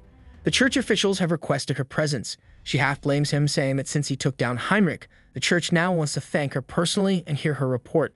Ariake can't tell if she's mad or not. She admits she's grateful for what he did. The archbishop even referred to him as Lord Mihama Ariake, calling him a hero. They want him to come with her to show their appreciation, but he declines without hesitation. Alicia chuckles and says she expected that. He's never liked being in the spotlight. For the first time, Ariake is genuinely touched by her radiant smile. He quietly says it's been a while since he's seen her this happy. She doesn't catch what he said, and as she walks off, she turns back to tell him she already explained everything to Colette. He calls out her name and tells her to stay safe. She doesn't respond, but as she walks away, tears slide down her cheeks. Just then, a graceful woman with long hair approaches him and whispers that they finally met. She introduces herself as Fenrir, Alicia's attendant. She understands why Alicia didn't mention her earlier and warns Ariake to be cautious. The true mastermind behind everything is still out there. Before Ariake can ask her anything, she leans in and kisses him on the cheek, saying they'll meet again. Then she vanishes. Ariake stands there, stunned that she caught him off guard. He realizes he still has a lot to learn. Later, Ariake and Colette sit inside a carriage. Colette jokes that they had to escape town like thieves and asks where they're heading next. Ariake tells her they're bound for the marine city of Belta, and from there, they'll need to cross the sea to reach Alti. He sinks into thought. Ever since Fenrir spoke to him, his suspicions have grown stronger. Someone had been manipulating Heinrich from the shadows, and even now, he hasn't been able to uncover who. All he has is a lingering sense of something sinister. He thinks back to everything, the withering of the elven forests, the Devil's Grove in Medicine Town, even the moment when he saved Colette. In each case, the scale of the disaster didn't match the supposed cause. It never sat right with him. Now more than ever, he feels it. Someone is trying to spread darkness, and he doesn't like where this is heading. While traveling down the road, Ariake and his group spot royal knights standing ahead. They halt as the knights step forward to deliver a royal decree from the kingdom of Granheim. According to it, the great sage Ariake is ordered to face the hero Haruno of Vivia in a duel to be held in Belta 1 month from now. Colette raises an eyebrow and questions why they want Ariake involved. He tells her kingdoms usually stage these kinds of duels to show off their hero's strength, though he suspects there's more to it than just that. Colette urges him to ignore the summons and not let the knights boss him around. She even glares at the knights, boldly questioning what real power kings even have. But Ariake, acting calm and almost like a father figure, says he's fine with it. This way he can see how much the hero's party has grown since he left. Sure, they've made plenty of mistakes, but that's all part of the growth process. That's what he calls parental love. He then tells the knights to inform the king that he accepts the duel. Elsewhere, Vivia is informed of the imperial duel by the Chancellor of Granheim. The Chancellor expects resistance, but instead, Vivia laughs in agitation. He had worried this special treatment would just saddle him with some annoying tasks, so this actually feels like a relief. Brimming with arrogance, he calls Ariek a shrimp and says he's not even worth the effort. The rest of the party is there too. Delia lounges while getting a foot massage and says Vivia shouldn't waste time on an idiot like Ariek. She claims she could knock him out in one hit. Aga, who's nearby doing push-ups, agrees and mocks Ariek's lack of muscle. Pirara, munching on snacks, adds that she'd love to teach Ariek a lesson. Lorelei, however, is the only one who seems concerned. She says she heard Ariek gathered all the adventurers in medicine and saved them from the Devil's Grove. If they're going to go up against him, they better be prepared. Vivia scoffs at her for believing rumors and insists the knights were the ones who handled the Devil's Grove. He turns to the Chancellor to back him up. The Chancellor replies that publicly, the kingdom stated the knights were responsible.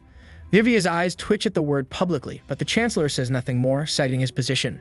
Pirera laughs off the entire situation, claiming Ariek only ever supported others, and that any victories were likely thanks to stronger adventurers. Lorelei presses again, saying that if the rumors are true, Ariek played a much bigger role. Vivia suddenly snaps and yells at her to stop arguing with him, claiming rumors always blow things out of proportion. The room falls silent. Lorelei finally speaks up and says she's leaving the party. Basta, standing quietly beside her, agrees to go with her. Delia calls it pointless, reminding them of the Edcock Forest incident. They received numerous complaints and damage claims, but because they're members of the hero's party, the kingdom protected them. Without that title, they'd be in debt and despised. Lorelei breaks into tears, saying it's not fair. Bahuda calls it a nightmare. The Chancellor finally admits, if he may speak freely, that this duel is designed to repair the hero's damaged image. Their current reputation doesn't match their title, especially when people now see Ariek as the true hero. This duel is a way to clear things up and correct that perception. Vivia listens silently until finally he shatters a wine glass in anger. He repeats that Ariek is weak and this whole thing is beneath him. But since he is the hero, he'll enact justice. He paints the duel as retribution against Ariek for daring to look down on him and names it a battle of justice. Then he accepts the duel. The Chancellor, pleased, says he was expecting that and calls someone else in, Lacri. Lacri enters and introduces himself. The Chancellor says he will be joining the hero's party as a disciple and Vivia should take him under his care.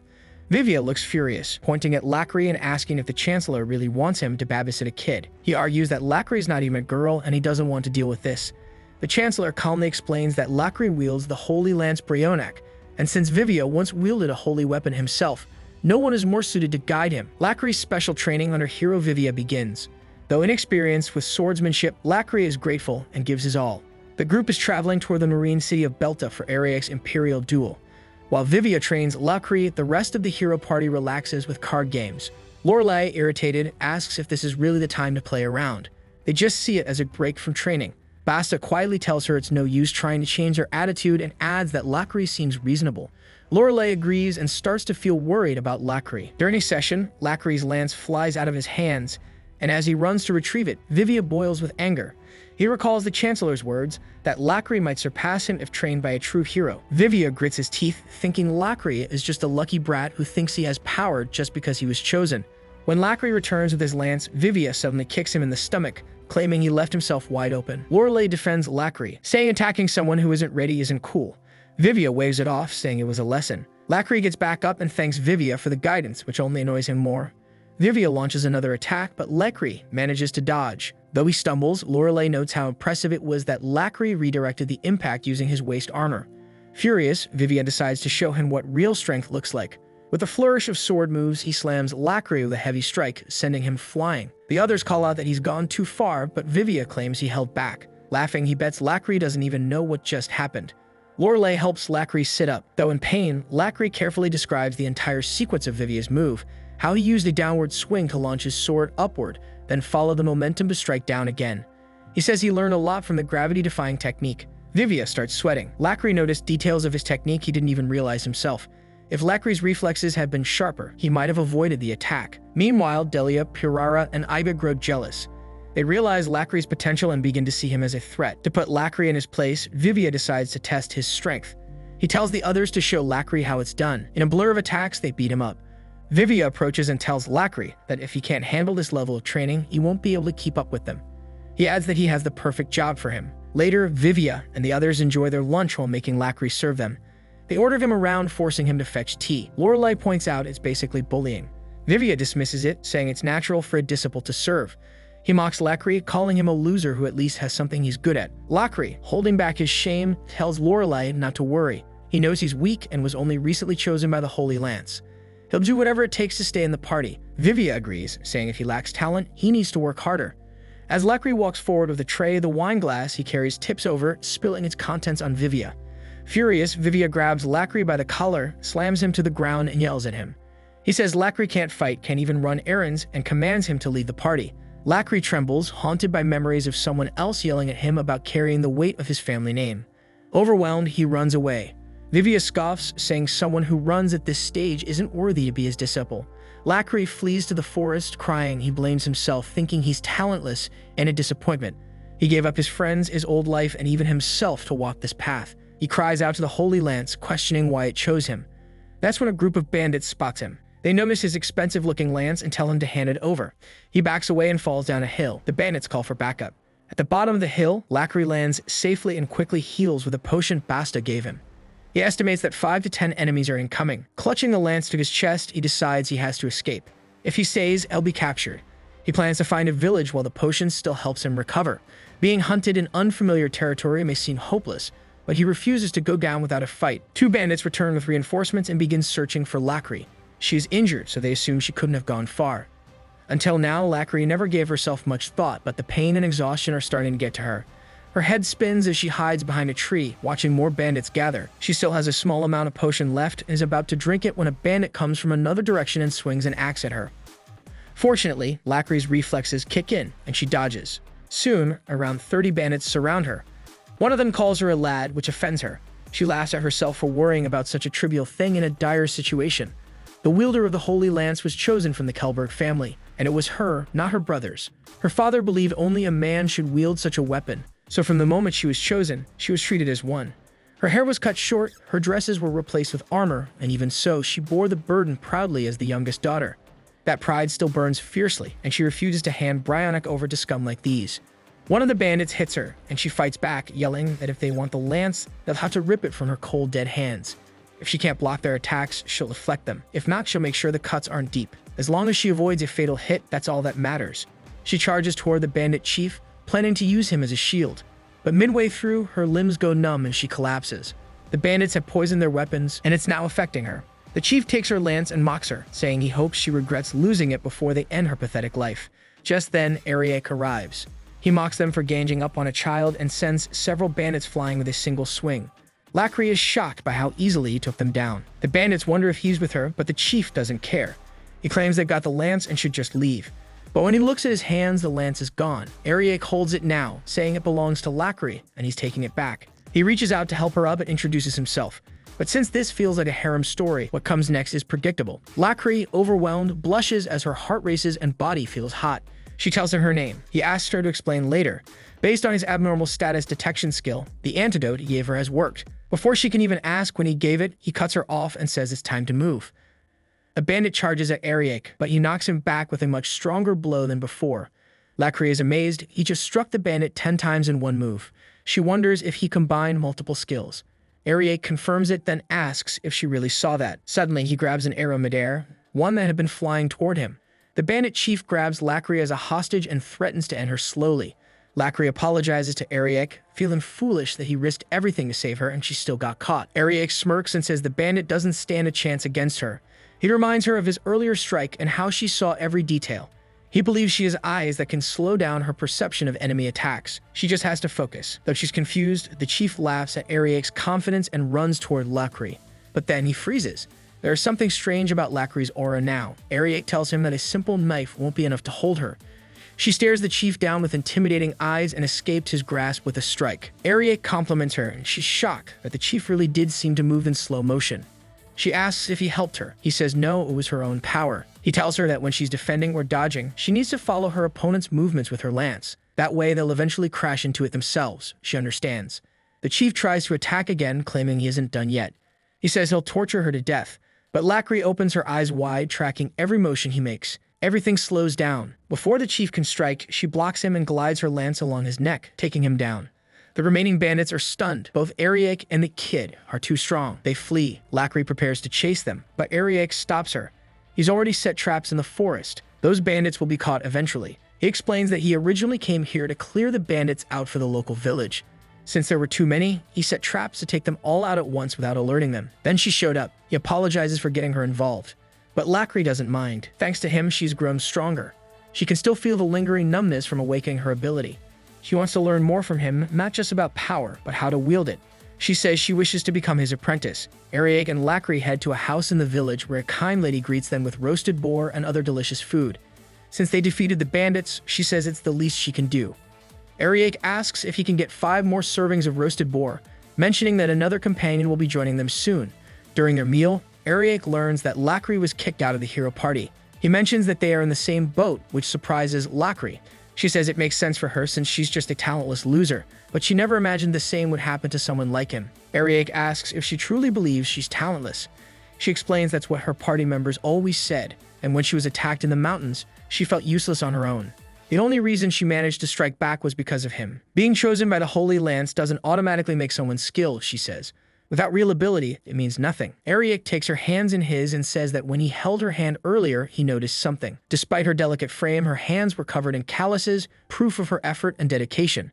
He points out that she didn't run away even when surrounded by bandits or taken hostage. Instead, she stood her ground and chose to fight. That determination is the mark of a true warrior. He asks her what about that is talentless. Lacri begins to cry. She says her weakness has haunted her for so long. People always look down on her for being weak and for having no special skills. Since being chosen, she had to struggle alone. She followed the path without regrets, desperate to grow stronger.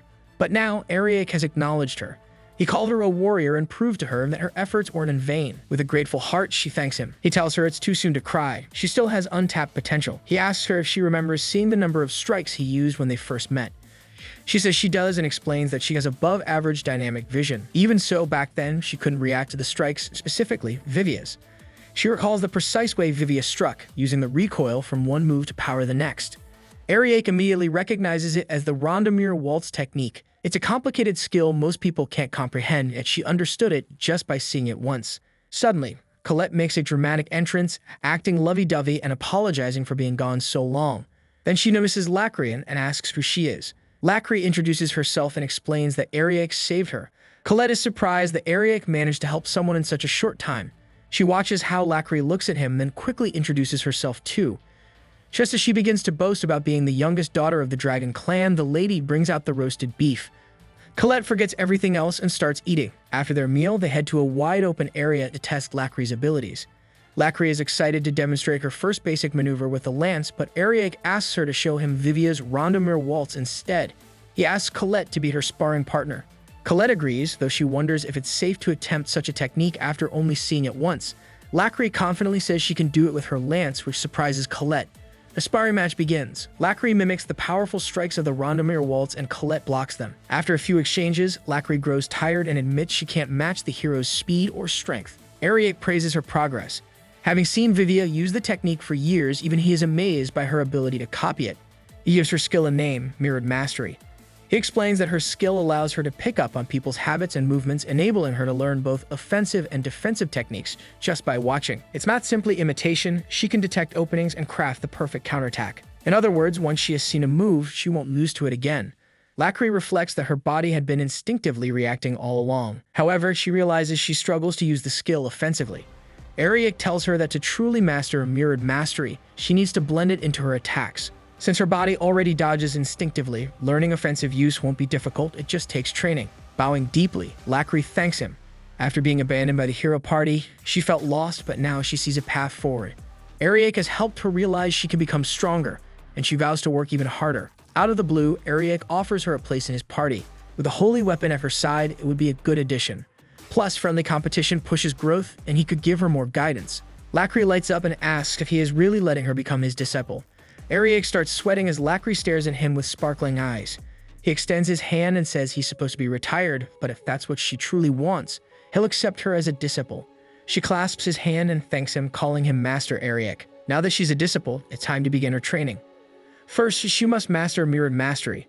Her growth in the mountains was incredible, and there's no better training than real combat. Ariake then invites her to join him in the upcoming Imperial Duel. Lacri asks Ariake if the Imperial Duel is just between him and the hero. Ariake says he's fine with her being involved too, since the whole point of the duel is to show off the strength of the hero's party. Basically, it's damage control after Vivia lost his holy sword. Now they're trying to paint Ariake as the villain since he got kicked out of the party, and because Lacri was kicked out too, it shouldn't be a problem. Lacri is fired up and promises to give it her all so she won't drag him down. Ariake appreciates her energy, but reminds her that he's only here to decide the training regimen and offer support. He'd already told her that training with a real deal is better, and she needs a fighting style that suits her. That's why her opponent will be a martial arts expert, Colette. Colette and Lacri start their training, and when Lacri gets worn out, Ariake calls for a break. Lacri apologizes for not getting a chance to counter. Colette tells her that she won't win if she only stays on the defense, but Ariake cuts in and says she's missing the point. He wants Lacri to master the perfect art of defense. Both girls look confused, so Ariake explains that Lacri doesn't need brute strength to win. Her mirror mastery skill will compensate for that. Once she sees an attack, she'll never get hit by it again, and then she'll be able to counter. She'll turn her opponent's strength into her advantage. Given her holy lance and strong will, a counter-oriented style fits her best. But if she can't defend in time, she won't be able to trigger her skill at all, which would make her power useless. So she needs to learn how to avoid getting hit altogether. Colette now understands and nods. Ariake tells her to throw unpredictable attacks and gradually make them harder. Colette gets excited and jokes that if Lacri can block all her serious punches, she passes. But once she realizes what he's asking, she's surprised because it's not going to be easy. Ariake walks up to Lacri and says he believes in her. Lacri blushes and promises to do her best. They duel again, and after a while, they're both worn out. Ariake tells them that's enough for today. Lacri gets up and says she still doesn't understand Colette's last move, so she begs her to explain by calling her big sister. Colette lights up, thrilled that someone finally sees her as older since most treat her like a kid even though she's older than most humans. She tells Lacri not to worry, her big sis will teach her everything. Ariake watches, relieved they're getting along. He can see the party's morale and camaraderie getting stronger. If they keep this up, Lacri will improve quickly, especially once she learns Colette's martial arts. Colette then tries to explain her move using strange expressions. Lacri looks lost and turns to Ariake, hoping he can translate, but he's just as confused. Colette tries again, but it's no use. Ariake admits he doesn't understand martial arts either and wishes someone were around who could. Right then, a wolf with Alicia on its back shows up. She calls out to Ariake, saying she finally caught up to him. Ariake recognizes the wolf's voice and realizes it's Fenrir in her beast form. Alicia gets annoyed, saying she told Fenrir not to meet Ariake yet. Colette, on the other hand, happily greets them and asks if Alicia finally made Fenrir her familiar. Colette then tells Ariake that with Lacri joining, they've got more members now. Alicia is a bit shocked. Her instincts have been going off during the journey, and now she sees why. She eyes Lacri and is surprised by her looks. Lacri nervously introduces herself as Ariake's disciple and asks if she's the great saintess Alicia. Alicia thinks Lacri is a boy and is impressed. Even though he doesn't look flashy, he's elegant and has charm, a proper pretty boy. Lacri is excited to meet her idol, and Alicia is charmed right back. She admits her radar was off this time. Fenrir then changes into her human form to greet everyone and thanks Alicia's friends for looking after her. Colette and Lacri are both blown away by Mommy Fenrir's beauty. Ariake reminds them to focus on the training. Colette again starts using her confusing explanations and Alicia joins in. She seems to understand and explains that Colette is talking about her movements to help Lacri develop counters. Ariake is surprised. Back during the fight with the mimic, Alicia's martial arts were already close to Colette's level. Alicia advises Colette to tailor her techniques to Lacri's abilities, since humans are physically limited. Ariake and Lacri are stunned that Alicia could understand Colette's gibberish. Alicia starts demonstrating moves while using even more nonsense words, and somehow she and Colette get each other perfectly. Meanwhile, Ariake and Lacri are more lost than ever. Ariake asks Colette if she can explain in a way that makes sense, but she struggles to put it into words. She just wants Lacri to learn how to use her opponent's strength against them. Lacri still doesn't get it. Then Fenrir steps in and tells them not to move first. She explains that they need to sense the opponent's presence, energy, and breathing. Once they can read their movements, they just have to move with them. Fenrir asks Colette if that's what she meant, and Colette confirms. Finally, Lacri gets it. Fenrir says footwork is essential to making those counterattacks effective. Ariake thanks her for the help, and she brushes it off, saying she was just passing time. Seeing Lacri hold the holy lance brought back memories. She walks up to Ariake and tells him not to worry. She's doing this because he's her master. Alicia pulls her back, saying she was getting too close. She's flustered and says she won't forgive Fenrir if anything happens to Ariake, since he's her childhood friend. Lacri asks Ariake how many women are around him. He tells her there are 2 more besides their current group. While everyone is talking, Ariake watches from a distance. He's glad that Lacri's training is going smoothly, with Alicia translating and Fenrir's insights. Lacri will grow fast. Just then, Alicia calls out to him, pointing out that Lacri has been staring at him the whole time. He mutters the word pretend, and Alicia responds that she doesn't care whether he's pretending or not. He should at least look like he's paying attention.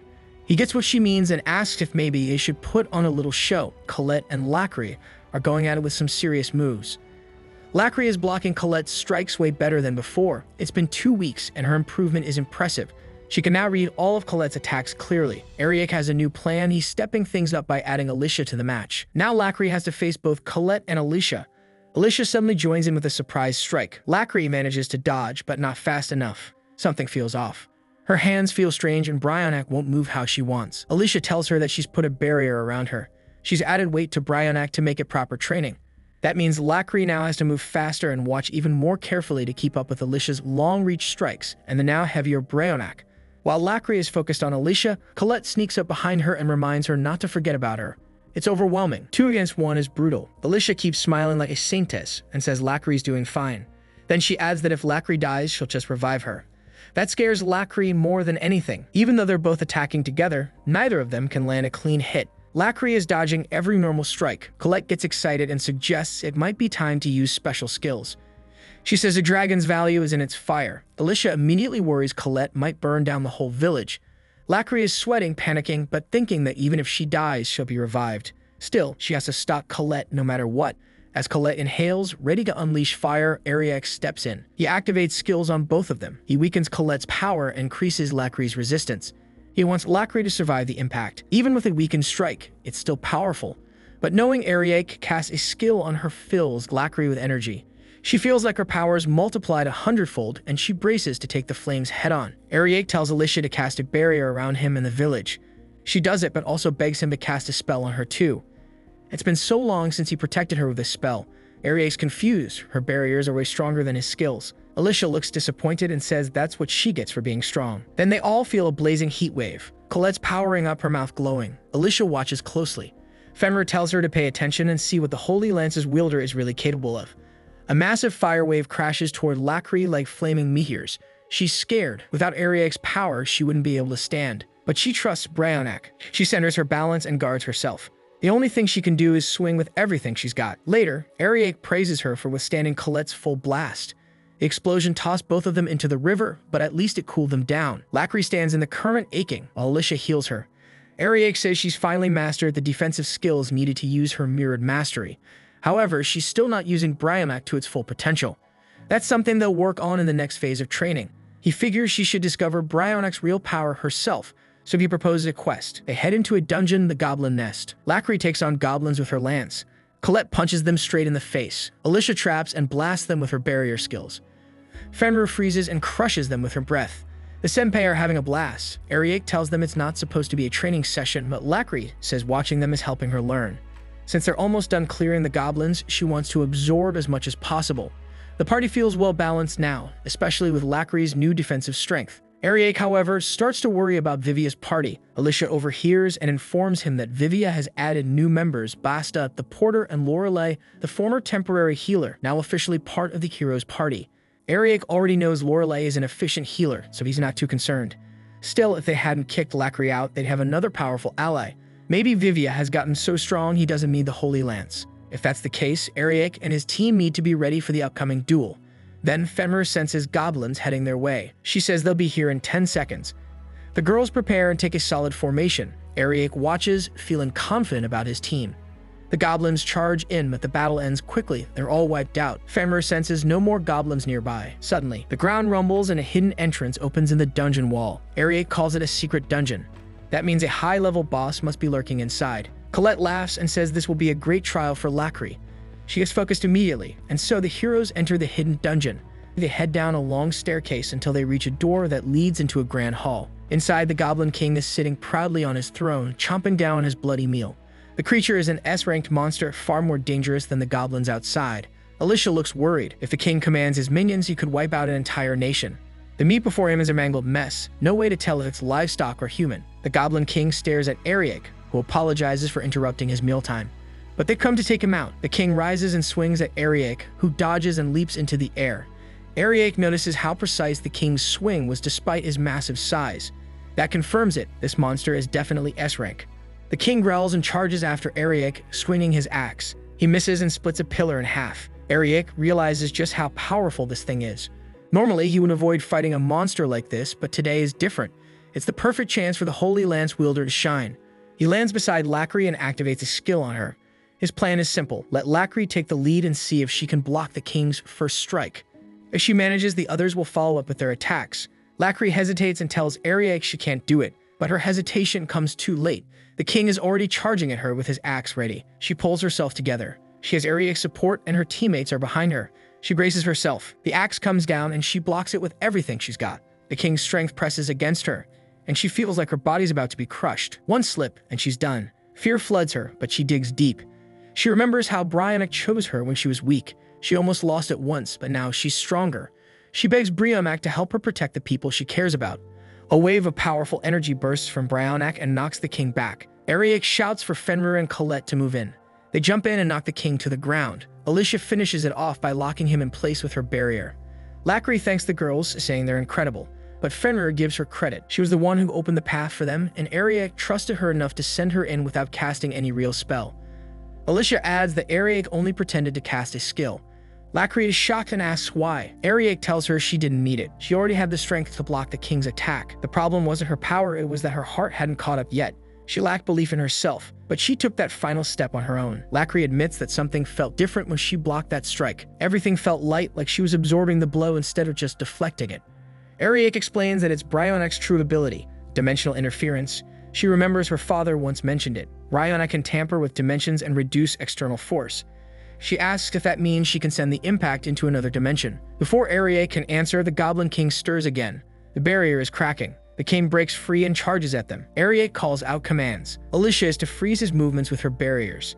Fenrir creates a distraction. Colette powers up. Lacri takes the front line and handles defense. The king swings again, and Lacri blocks it with more ease this time. Her strength is awakened. Alicia locks him down with multiple barriers, and Lacri notices how his swings are now easier to read. With less room to move, he's more predictable. Fenrir slams into the monster with a powerful kick, drawing his attention. Ariake then casts several skills on Colette. She can feel the boost. Each step is heavy with power. She jumps in and starts pounding the king with her move. 3-step destruction. The Goblin King crashes to the ground. Colette wonders out loud how strong the king was supposed to be. Compared to her and Ariake, he feels underwhelming. Ariake praises her performance and confirms that he saw her technique at work. Colette spins around, ready to ask if she made him proud, but the king jumps back into action. He's about to hit her from behind when Lacri rushes in and blocks it. She insists they leave defense to her, but the angle is tricky. Suddenly, she finds herself in a glowing realm. She feels completely in sync with Brionac. Energy flows through her. She lifts Brionac into the air and flies above the king, landing a final blow, an elegant slicing move called Flash of Wicked Dragon. As the king collapses, Lacri stares in disbelief. The others cheer for her. That move was incredible. Lacri gives the credit to Brionac, but Ariake tells her it was her own strength. Only the strong can unlock a holy weapon's power. Brionac chose her because she's worthy. Lacri starts crying. She says she could have never done it without them. She takes off her robe, kneels before Ariake, and says she'll devote her life and her lance to him. The other girls blush and squirm. Then Alicia walks up just as Lacri's hair ribbon snaps. Her hair falls down and Alicia's eyes widen. She stares at Lacri's chest and wonders if Lacri has finally turned into a girl. Alicia trembles in anger as it finally sinks in that Lacri is a girl. No one saw it coming. Fenrir, though, always had a feeling. Maybe because of her animal instincts. Alicia feels like she just got stabbed in the gut. She quickly looks away, trying to keep her cool, thinking it was rude of her to assume the new disciple would be a boy. If anything, this kind of assumption might get her in trouble. What really gets to her is how graceful and sincere Lacri is and the fact that she is Ariake's direct apprentice. That alone makes her a serious threat in the whole love triangle. Alicia starts thinking about what Lacri meant when she offered her life and lands to Ariake. The meaning behind that isn't sitting right with her. She looks at Ariake to see how he's taking it. His reply is simple. He tells Lacri to devote her lands and says it's good to have someone strong in the group. Alicia is stunned by how clueless he is. She wonders if they even heard the same thing. She glances at Colette, who's clearly not taking the news well. Colette is sitting there in full despair, unable to process that Lacri is a girl and that she now has another rival. Ariake just stands there watching the girls spin into chaos. Lacri speaks up, saying she wasn't trying to hide anything. But now that everyone knows she's a girl, there's a whole new set of feelings and trust building around their master, and that could be a problem. Alicia and Colette, now both dealing with the same love drama, find themselves strangely united. Lacri apologizes. She says that even though she's a girl, she didn't mean to deceive anyone. That doesn't change her desire to fight beside them and pay back what she owes. She tells them that she wants to protect them and hopes they will let her stay with the party. Her words hit hard. Both girls feel a little guilty and tell her not to worry. They would never dream of kicking her out. Colette feels ashamed. For someone who's supposed to be a proud dragon, she knows she acted petty. Alicia feels the same way. Fenrir watches it all and wonders if the two are just scared of some younger girl stealing their man. She finds it pathetic. Alicia snaps at her to keep quiet. She reaches out and grabs Lacri's hand, saying that from now on, they are sisters. Their mission is to protect their master together. The three girls stand together with a shared purpose. Ariake looks confused and wonders what the girls are up to. Alicia says she needs to talk to them. Ariake is curious, but she tells him it doesn't concern him. She explains to the others that they all have something on their minds and suggests they get a big room for a girls' night. They need to talk things out properly. Fenrir asks if this is going to be a slumber party. Colette lights up, saying she has never been to one of those before. Fenrir is already planning the snacks and drinks and a night of solid girl talk. Colette agrees and tells the master they'll go pick up some supplies. Alicia sighs, wondering if this is really what they're doing. Fenrir pulls her away, saying it's her fault for letting her loose in the first place. Alicia tells her to quit blaming her. Later, with snacks spread evenly between them, they settle in for the girls' night. Alicia says they will keep following Ariake, but for now, they need to talk during this party. Colette wants to kick it off with her signature dragon breath. Everyone quickly shuts her down. No one wants to get hit with that stink. Lacri looks down at her new dress and says it's exciting that they made her something so pretty. Alicia and Colette look at her with warm smiles like older sisters doting on their baby sibling. But they agree that Ariake cannot be allowed to see her dressed like that. Fenrir is already tired of the warm-up and wants to dive into the real stuff. Alicia goes ahead and asks Lacri how she feels about Ariake. Lacri looks away and says she respects him a lot. Then she asks, what about Alicia? Alicia starts blushing and says they've known each other since they were kids. Colette, on the other hand, is the only one who straight up says she loves him.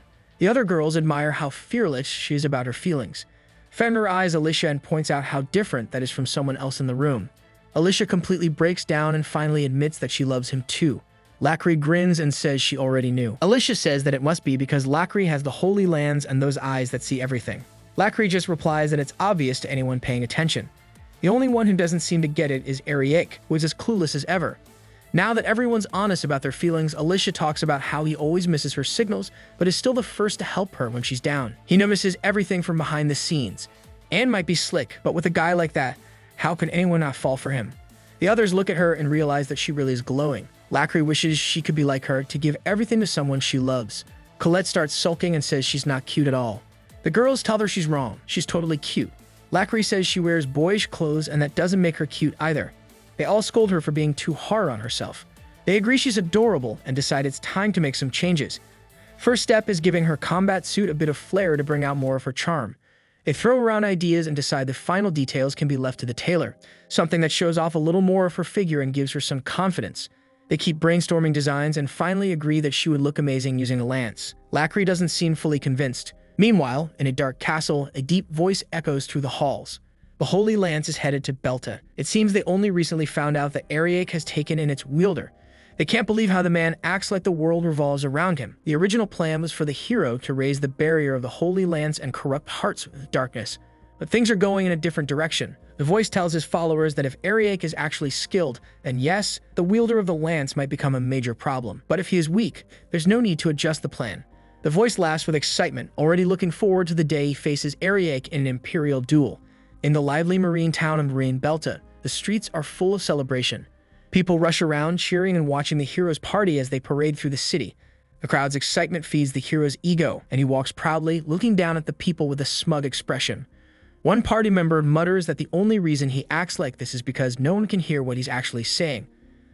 Another one just smiles, happy to see the hero finally getting the welcome he thinks he deserves. To him, this is exactly how the hero's party should be treated. One of the more level-headed members points out that this parade is only happening because the town is so far from the capital. Nudes hasn't reached here yet. Still, they can't believe the city is throwing a celebration in their honor. The hero doesn't care about the details. He's just happy to be called a hero. A teammate tells him to calm down and reminds him that expectations are high. The Imperial duel is only 3 days away. The hero brushes it off, saying he'll do whatever he wants. Someone else tells Lorelei to stop being such a downer. Being famous means putting on a show sometimes. Right then, the Chancellor appears. He tells them that as heroes appointed by the kingdom, they have a responsibility to meet the people's expectations. The hero blinks in surprise. He wonders what the Chancellor is doing here. Maybe he's here to join the parade, but the Chancellor says he's come to deliver some news. Lacri, the one who used to wield the Holy Lance and who was kicked out of the party, has now joined Ariake. She will also be competing in the Imperial duel. The entire party goes silent. Lorelei quietly says she's glad Lacri is okay. But the hero starts laughing uncontrollably, like something inside him snapped. He says this is the funniest thing he's ever heard, that the two most useless people ended up together in one team. One of the other members laughs along, and the hero struggles to keep a straight face as the parade continues.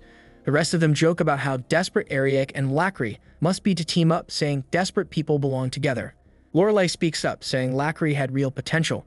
They could have done more if they had trained seriously. The hero tells her not to worry about it. According to him, Lacri was weak and could never handle his power anyway. Another member adds that her defense skills were just too intense for someone like Lacri to handle. Big Ugly jumps in, saying there's a big cash prize for the winner of the duel. Maybe they could use it for shopping. They start chatting about how they'll split the money and how easy the duel is going to be. So even suggests going out for drinks. Lorelei is frustrated that they're already celebrating when they haven't even won anything.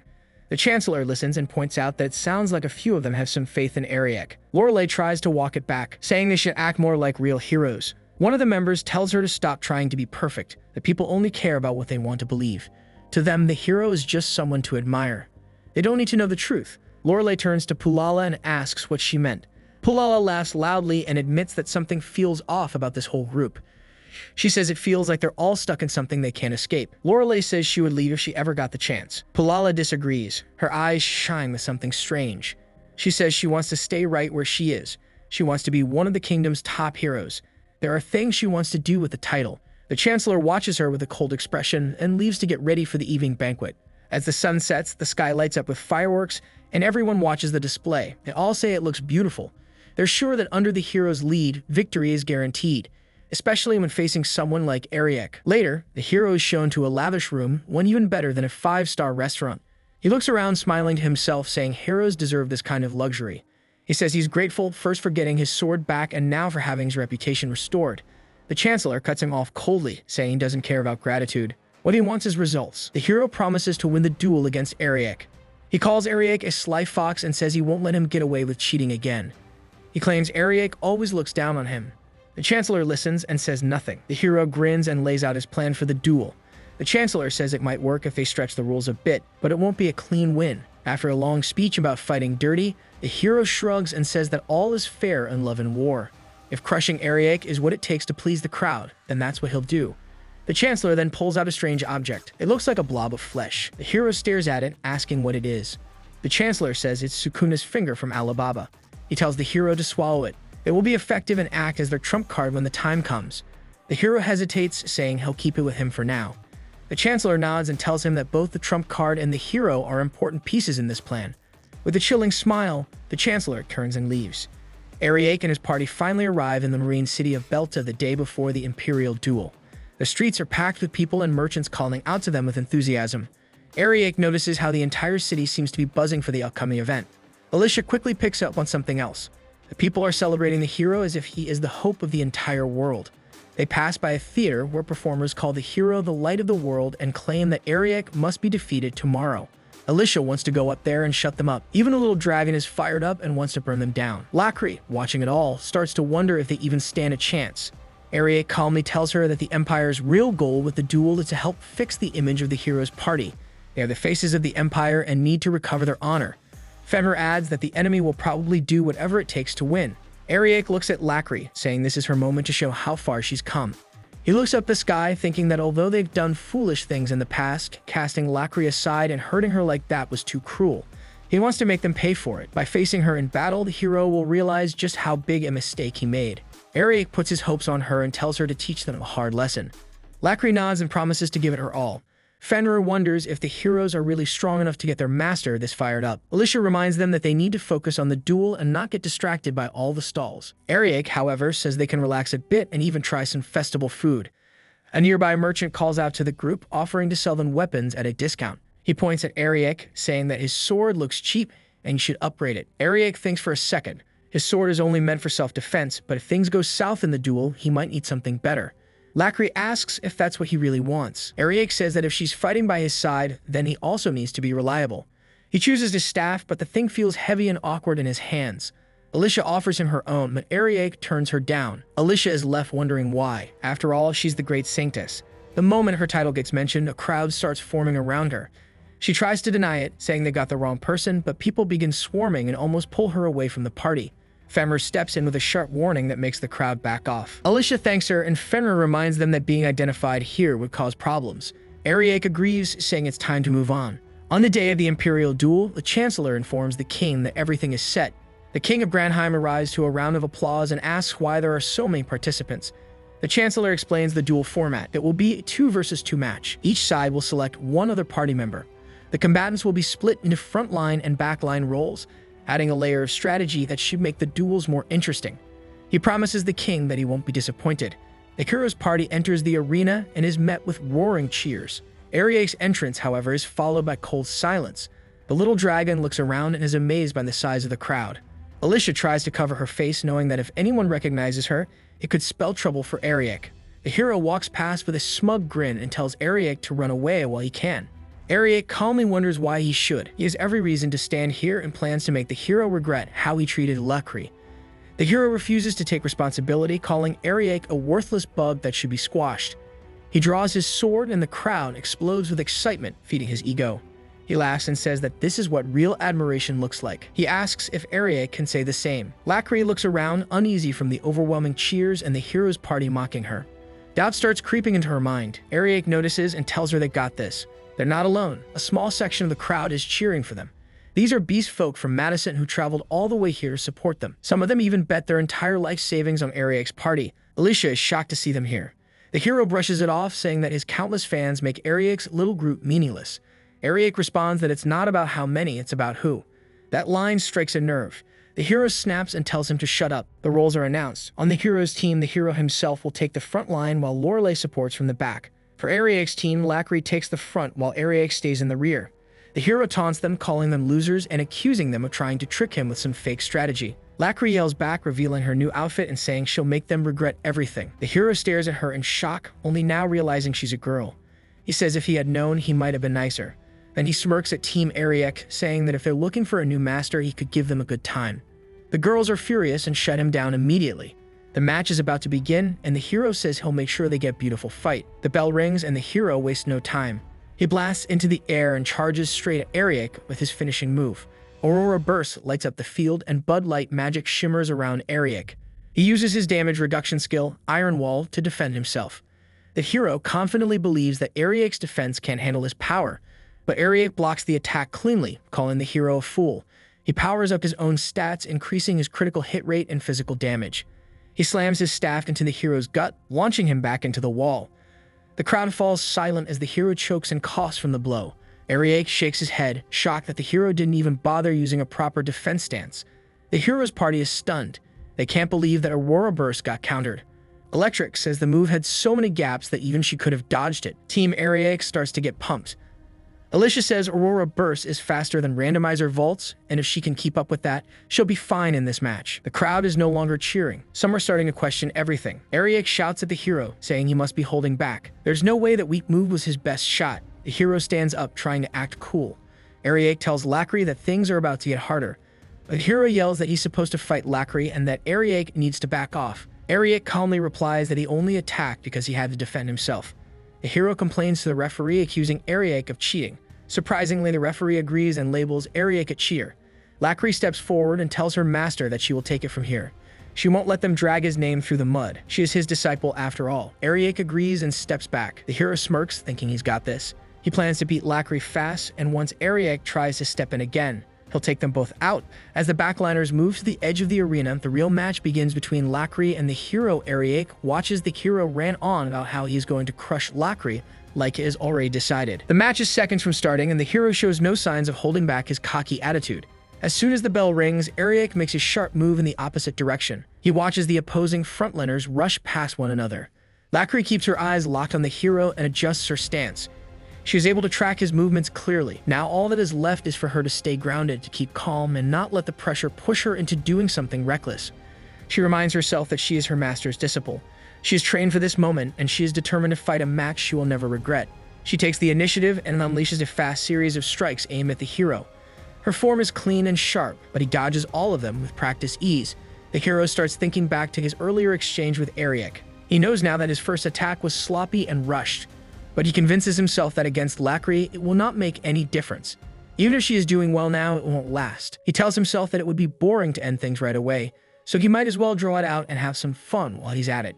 He brings his sword down at her and their eyes lock. One is full of arrogance and ego, the other filled with calm focus and strong resolve. He lashes out, shouting at her for daring to meet his gaze. He calls her useless and says she should know her place. At first, it really does look like he is overpowering her. The crowd roars for him as he keeps pressing the attack. But even as he pushes forward, the hero is sweating more than anyone else in the arena. He keeps smiling anyway. He's already planning the next step. Once the match returns to 2 versus 2, he will make Ariek pay for stepping in. He will use Lacri as bait, wait for Ariek to try to protect her, and then take them both out at once. He sees the perfect ending and starts hyping himself up again. But when the dust settles, Lacri is still standing strong. She has not taken a single hit. Her stance is solid. She looks ready to go another full round without blinking. The hero stares at her in disbelief. His party members, watching from the sidelines, wonder if this is all some act. Maybe he was just pretending to struggle, trying to create a dramatic moment to fire up the crowd. But deep down, they realize that he is giving it everything. One of them questions whether Lacri is just dodging and playing defensive, and if she even has the ability to strike back properly. Another one says that trying to defend with a lance is foolish anyway. The party's mage remains calm and insists that they should respect the fight. He reminds them that this is a sacred match. But Pulala loses patience and yells that they only pretend to be respectful because it is an imperial duel. She says what really matters is the show and the people want to be entertained. No one cares about honor if the match is boring. Back in the ring, Lacri keeps dodging every single move the hero throws at her. Her rhythm is tight, her reactions are sharp, and her confidence is building with every step. The hero starts to feel the pressure. He finally admits to himself that this won't be easy. He decides that it's time to finish things with Aurora Burst. He tells himself that he is done holding back. He is going to destroy them both, and if Ariek tries anything, you will deal with him then. He still believes he is the genius strategist here. He launches forward, ready to unleash a storm of golden swords. He still cannot believe that someone like Lacri could grow this strong just by tagging along with someone like Ariek. He goes in for the finishing blow, preparing to drop his signature move. But Lacri is already waiting. She catches the incoming attack with her lance, parries the full force of it, and says she has already seen that trick before.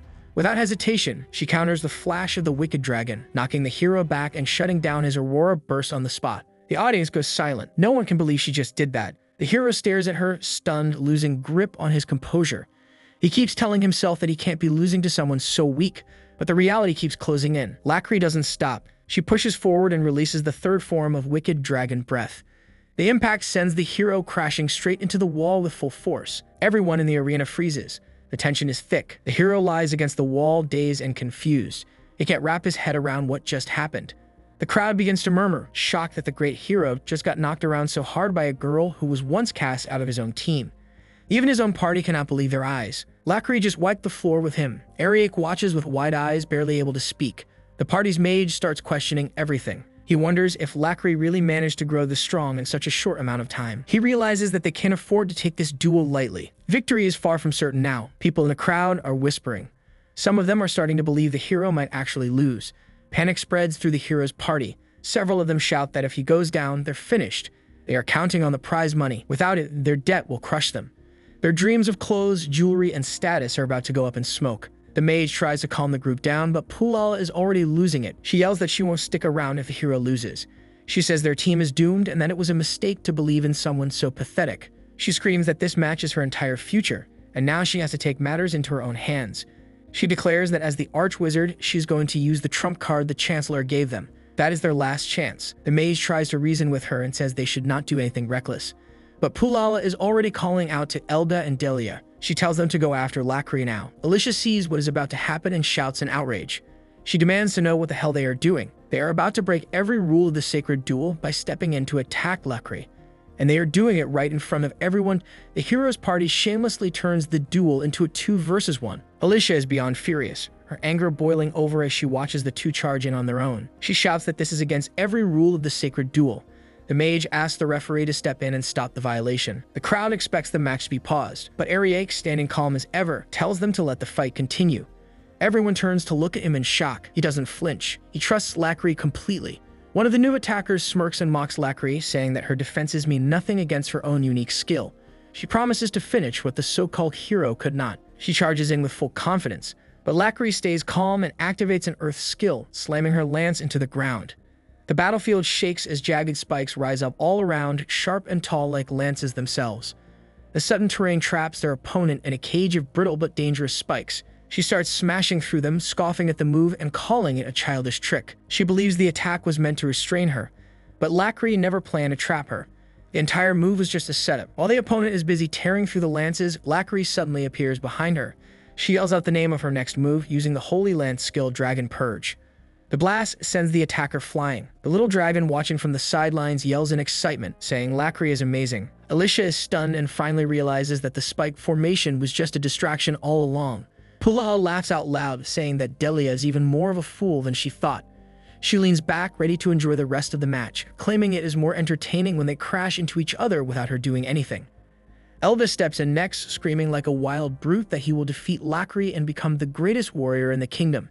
His pride swells as he imagines himself taking credit for taking down the one who beat the hero. He charges in, swinging his massive sword, his body rippling with muscle. He yells that Lacri is done for and that no one will underestimate him ever again.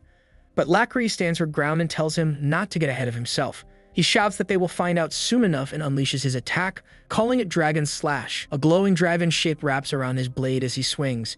He is smiling, already convinced of victory. Her first counterattack bounces off him, and he mocks her for thinking he would fall like Delia. He brags about his rock-hard muscles and how nothing can take him down. But Lacri has other plans. Without hesitation, she calls out Dragon Surge and slams her lance forward again. This time, she lands the hit directly into his weak spot. The crowd goes quiet for a second as the brute lets out a scream heard across the arena. Not even the strongest man can take that kind of hit and keep standing. Lacri blinks and apologizes quickly. Alicia watches and mutters that this is exactly what happens when there is too much of a size difference. Femmer stares in disbelief and says she can't believe Lacri missed the jaw and accidentally landed the strike in his sweet spot. A ripple of laughter spreads through the crowd as the massive warrior rolls on the ground, clutching himself. The king watches the scene unfold with visible discomfort. What was supposed to be a ceremonial duel to inspire hope and unity has devolved into pure chaos. He groans in frustration, his hand covering his face. The Chancellor steps in beside him, offering assurance that they have measures in place to clean up the mess. He says the fix will be put into action very soon. Meanwhile, the hero's party is falling apart. Confusion and frustration ripple through their ranks. Everything is out of control. Pulala throws up her hands and calls everyone a disgrace. She scolds her teammates and tells them to get it together. All eyes turn to her as the last hope of the party. Her teammates beg her to step in and fix this disaster before they lose what little reputation they have left. Pulala activates the forbidden spell known as Lovely Puppets. This magic allows her to control unconscious or subconscious targets, boosting their physical and magical strength far beyond their limits. But the cost is high. There is a chance that the spell causes permanent damage to the body due to the overwhelming surge of power. Pulala doesn't care. As far as she's concerned, her teammates are idiots and good for nothing but being used as meat shields. She leaps onto the berserker, pushing the spell further, using her puppets to shield her from attacks and to crush their enemies without mercy. The berserker smashes the ground where Ariake is standing, and Pulala smiles at the raw destruction. She admits the spell is strong and there's a reason it's forbidden. She thanks the Chancellor for teaching it to her, though the mage beside her speaks up, saying that this has gone too far. Having this many fighters attacking two people breaks every rule in the book. Pulala shrugs, saying she's only using them as shields. But Ariake doesn't complain. He senses the energy rushing through the battlefield and seems excited. He wants to see just how powerful they become under the effects of the magic. He turns to Lacri and asks if she's ready. Pulala commands her puppet team to charge. The zombie-like hero immediately lunges for Ariake. Pulala watches with interest. She wonders if he is really on the defensive now. Maybe her power is too much for anyone to resist. Sure enough, under the effects of her spell, the hero's movements are completely different. He is faster, more aggressive, more unpredictable.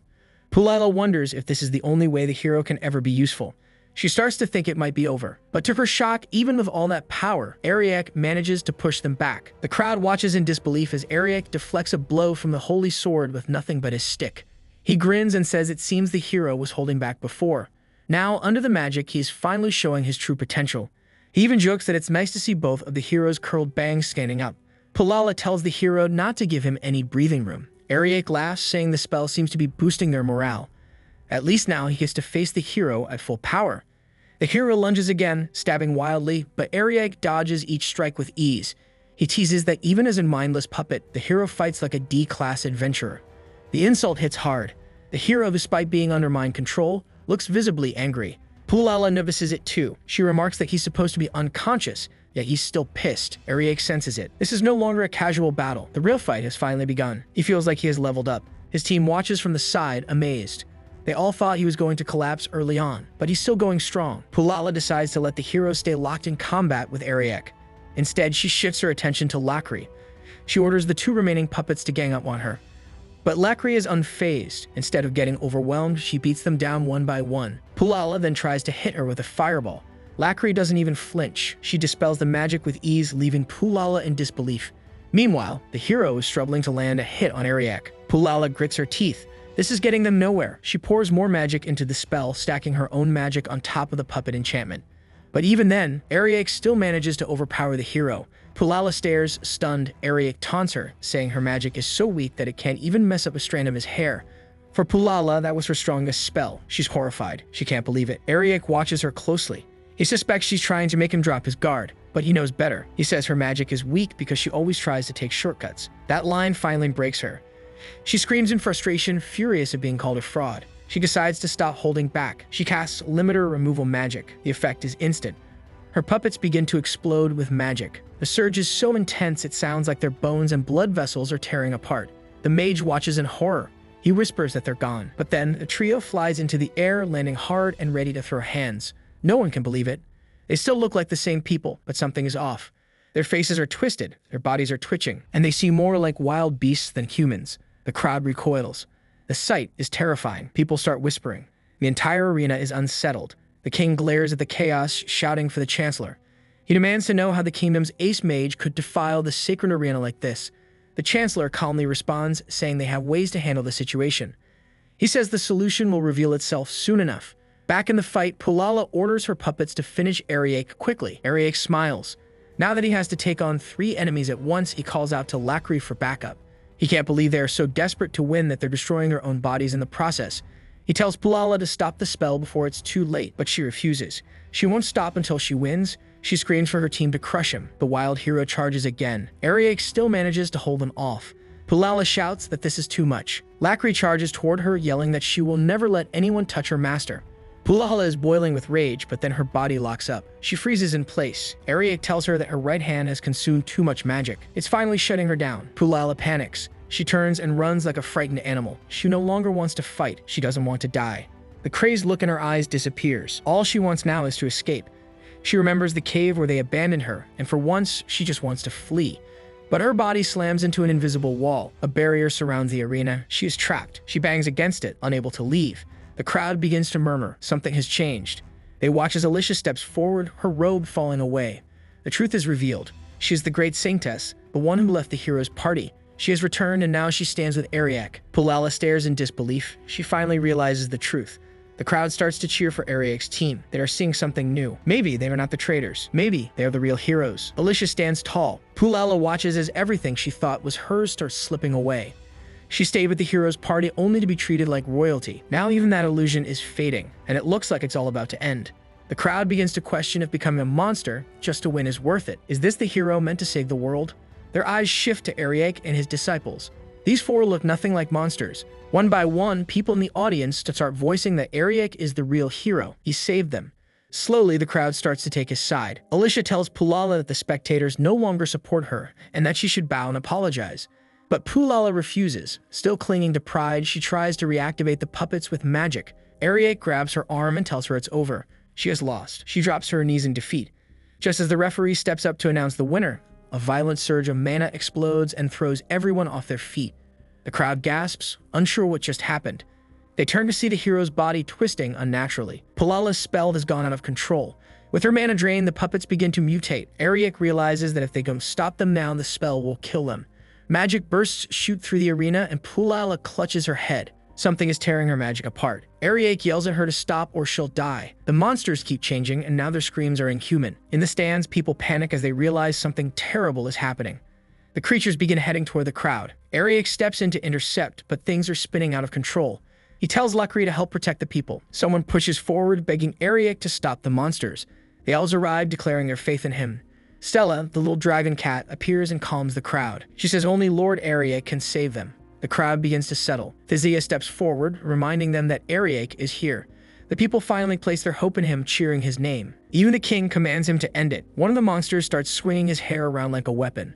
Ariake warns him he'll go bald if he keeps that up. He tells the hero to stop. If he doesn't return to normal, he will die. With no choice, Ariake says they'll end it big. He summons glowing wings and rises above the arena. Everyone watches, stunned as he looks like an angel standing before them.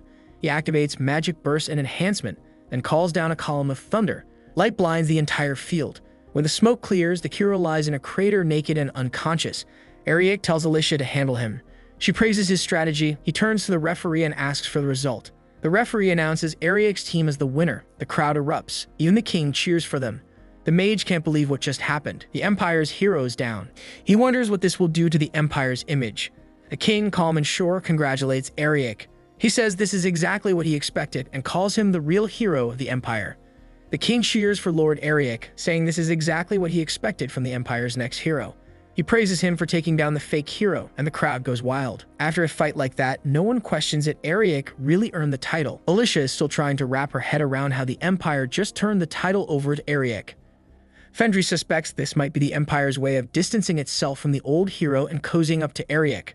The elves are over the moon now that Lord Ariake is finally being recognized. Ariake looks around at the crowd cheering for him, then turns his gaze to the hero who's panting and lying in a pool of shame.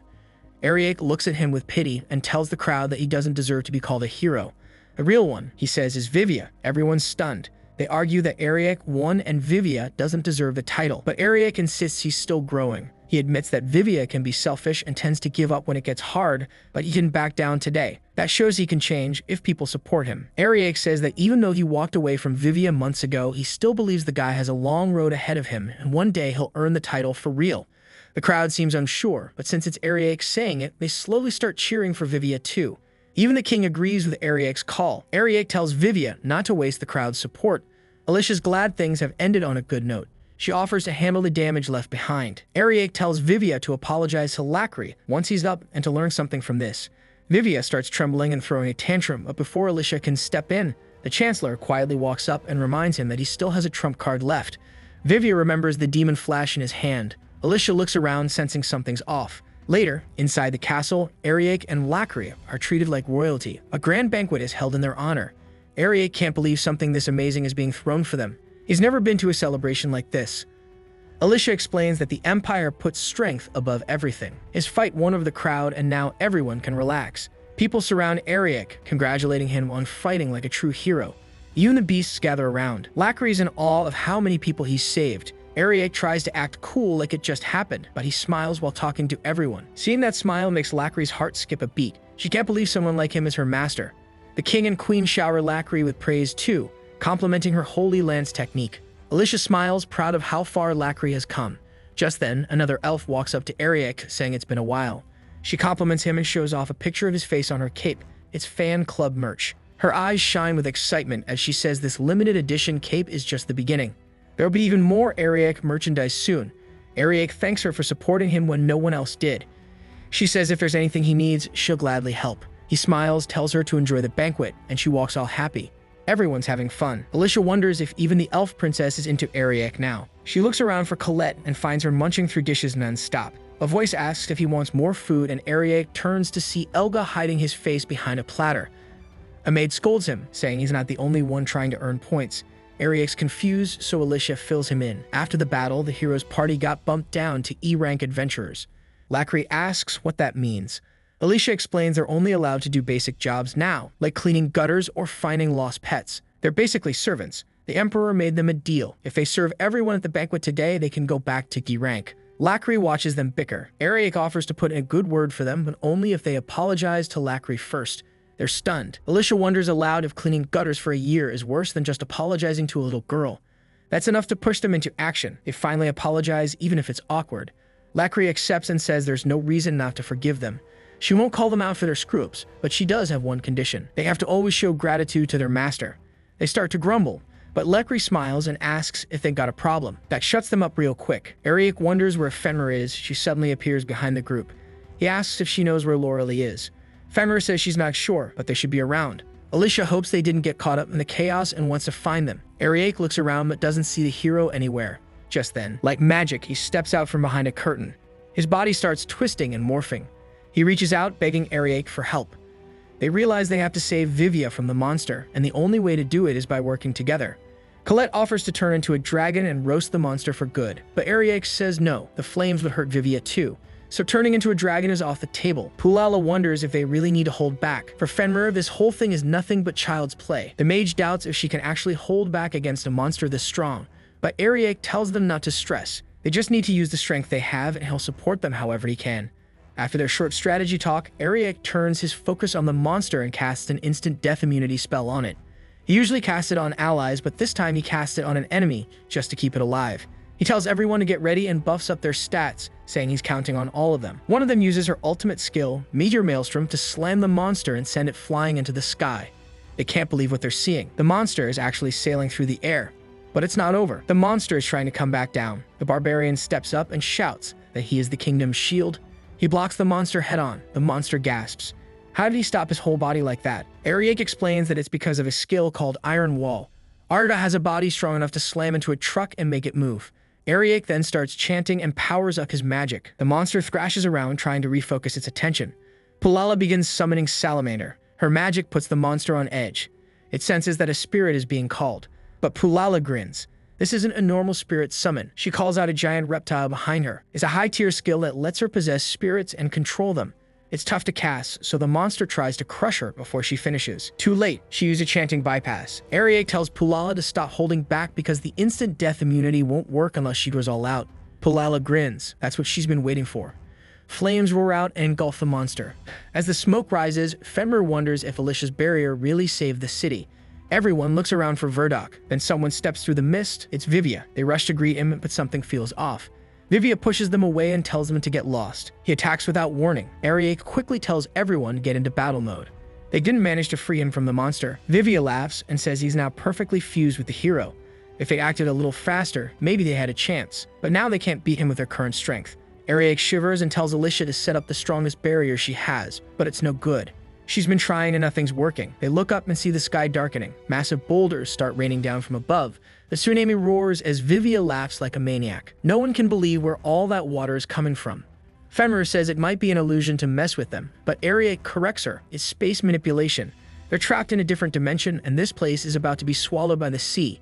Everyone is stunned. Ariake realizes that Verdok has reached his perfect form. His power is far greater than before. The demon lord grins, daring them to taste his true power. Towns vanish beneath the waves as he cackles, claiming he's Poseidon, the god of the sea. Now, no one can stop him. The crowd wonders if it's true. Some porters suggest setting up a barrier, but Alicia shakes her head. Since they're inside his domain, barriers won't work here. Verdok laughs again, saying they have no chance of winning against the power of the ocean. Ariake can't believe Verdok hid this strength until now. In any normal situation, they'd be doomed. That makes Verdok uneasy. Even now, they still have hope. Verdok asks if they know the true power of the Holy Spear. It can cut through dimensions, but he believes it's useless now. He mocks Lacri, saying a little girl with a spear is no threat. Ariake calmly tells Lacri to attack a certain spot and aim at the tsunami. She agrees and promises to cut through all the dimensions if that's what it takes. The demon lord starts to worry. Even Lacri's teammates doubt her at first, but she asks them for help. Her older sisters step in. Alicia calls on the god of Twilight. Colette summons the Azure Dragon. Fenrir invokes her goddess. Together, they channel their powers into the Holy Spear. The demon is confused, unsure what they're doing. The three beauties bless the spear with their divine magic. Now the spear glows, powered by holy energy. Lacri declares that she'll slice through Purgatory and Ragnarok. With a mighty swing, she tears through the dimension. The rift in space sucks the tsunami away, saving everyone. The demon lord begins to lose confidence. Ariake smiles. This is the power of the heavenly spear, reached through the combined strength of the great saintess, the dragon princess, and a holy weapon. Lacri reminds him that he said a little girl was no threat. What does he think now? Alicia yells for him to stop, but the demon just laughs. He's almost out of mana, but he has one last move. He transforms into a puddle of water. Everyone gasps, trying to escape by blending into the water supply. If he spreads his cursed magic, the entire world could be poisoned. The hero's old party begins to panic. If this happens, it really could destroy everything. Verdok laughs again, satisfied, but Ariake won't let him win. He knows what he has to do. He steps forward, ready to stop the disaster. Everyone cheers. Ariake casts a spell powerful enough to keep the world safe. With steady hands and sharp focus, he brings the madness to an end. Through the harmony of the four gods, the divine dragon, the holy spear, the great saintess, and the beast of 10 saints, magic pours into Ariake. He can finally use harmony for the first time. The gods have divided the world into 4 parts, and each one of them has worked together to protect it. Now that all four protectors are united, Ariake is ready to show just a glimpse of their power. The demon can't believe the strength of the light flooding into the sea. Ariake feels the four beauties channeling their energy inside him. This light is pure and only something God could have. It will wipe out both the demon and the poison spreading through the sea. Ariake releases blind divine fury, creating a burst of light that burns away the dark poison in the ocean. Through the bubbling water, Vivia floats aimlessly. His body feels heavy, filled with pain. He thinks of himself as a fool and begs Ariake to help him. Ariake pulls him out of the water and looks at him, surprised. He tells the gasping hero that the platform won't last long and that they need to head back to the city. Vivia has been saved, but he is drowning in shame and sorrow. Ariake tells him it's time to return. The crowd cheers for Ariake and his group, calling them the saviors of mankind and incredible people. Ariake is confused.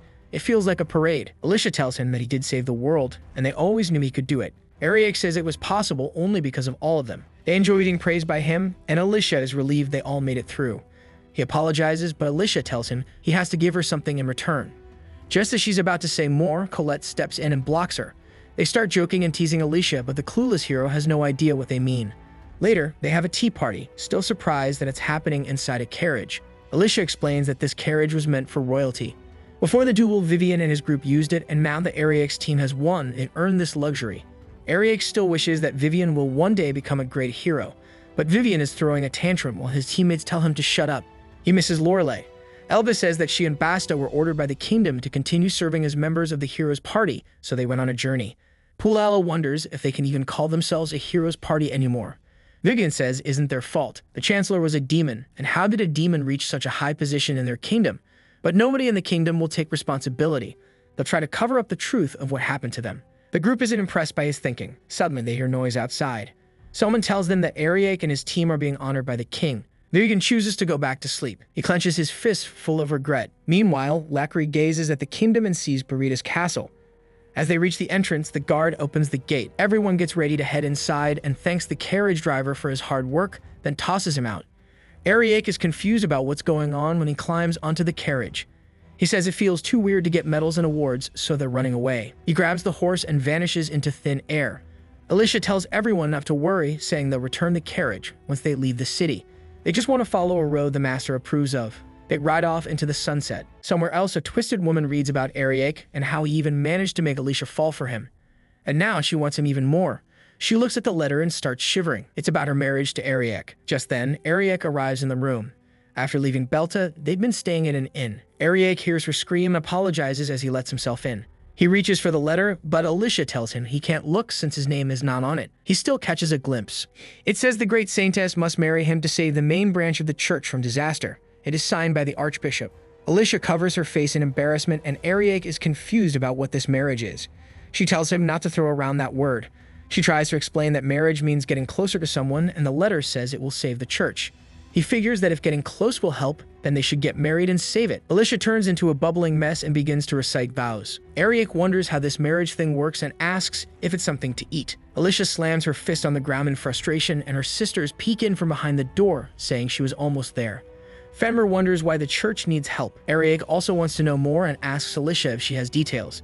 She says the letter just arrived by Crow, and that the church has many enemies. That might be the reason. She begins summarizing the history of the Empire's religion. Originally, the religion was Wisism, which followed the gods of wisdom and intelligence. But about 300 years ago, Brightism appeared. A city and a tower were built on the Eastern Bridge, and a new religion was established. At first, Wisism had more followers, but the change began. It wasn't smooth. Colette wonders why Brightism spread so quickly and thinks it may have been done on purpose. Lacri asks if the religion is a good one. She mentions that the Kielbergs are followers, and they are quite popular. Ariake explains that this religion follows the god of war. It's a military religion that values strength and believes people should train to protect what matters.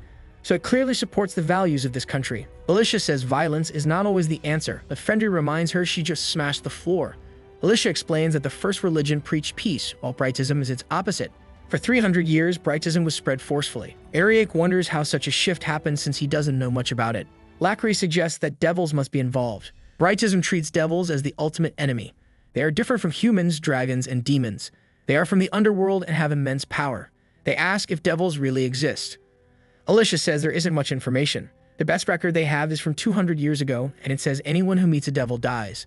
Their nature doesn't matter. Because Brightism follows a military worldview, the letter includes an urgent message to save the main branch of the church. Ariake wonders if he should come along, as trouble might be waiting. Alicia says she doesn't want to cause a major issue, but Ariake tells her not to worry. If it is her problem, then it is theirs too. Her heart skips a beat at this, but when he calls her to childhood friend, she freezes. Alicia wonders if it is enough that she's considered important. They set off in a carriage to the holy city of Septino. The girls are exhausted from the bumpy ride and feel carsick. Ariake suggests they take the only road big enough for the carriage. Femme turns into a small marshmallow cat. Colette wonders if she can turn into a dragon and give him a ride, but the others don't like the idea.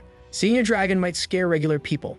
As they move down the road, a voice tells them to stop. It's Delia and Pulala who say they want to talk. Ariake wonders what is going on. Delia and Pulala try to charm him, hoping he will go out with them. Alicia and the others are shocked, and the carriage bursts from her rage. Ariake has no idea what's happening. They claim they love him and want him. Alicia yells at them to stop. She accuses them of being shameless. Just as they try to grab Ariake, a beam of light separates them. Alicia yells again, furious they tried to pick him up. Still, the two girls refuse to give up and try to win him over with their charms. Alicia is doing her best to protect Ariake. She's about to cry. Ariake steps in and tells them that it is enough, but they don't listen. It is becoming too much for the others to handle. Then someone suddenly crashes in between them. The girls look ready to take him by force, but Ariake is not someone who can be taken so easily.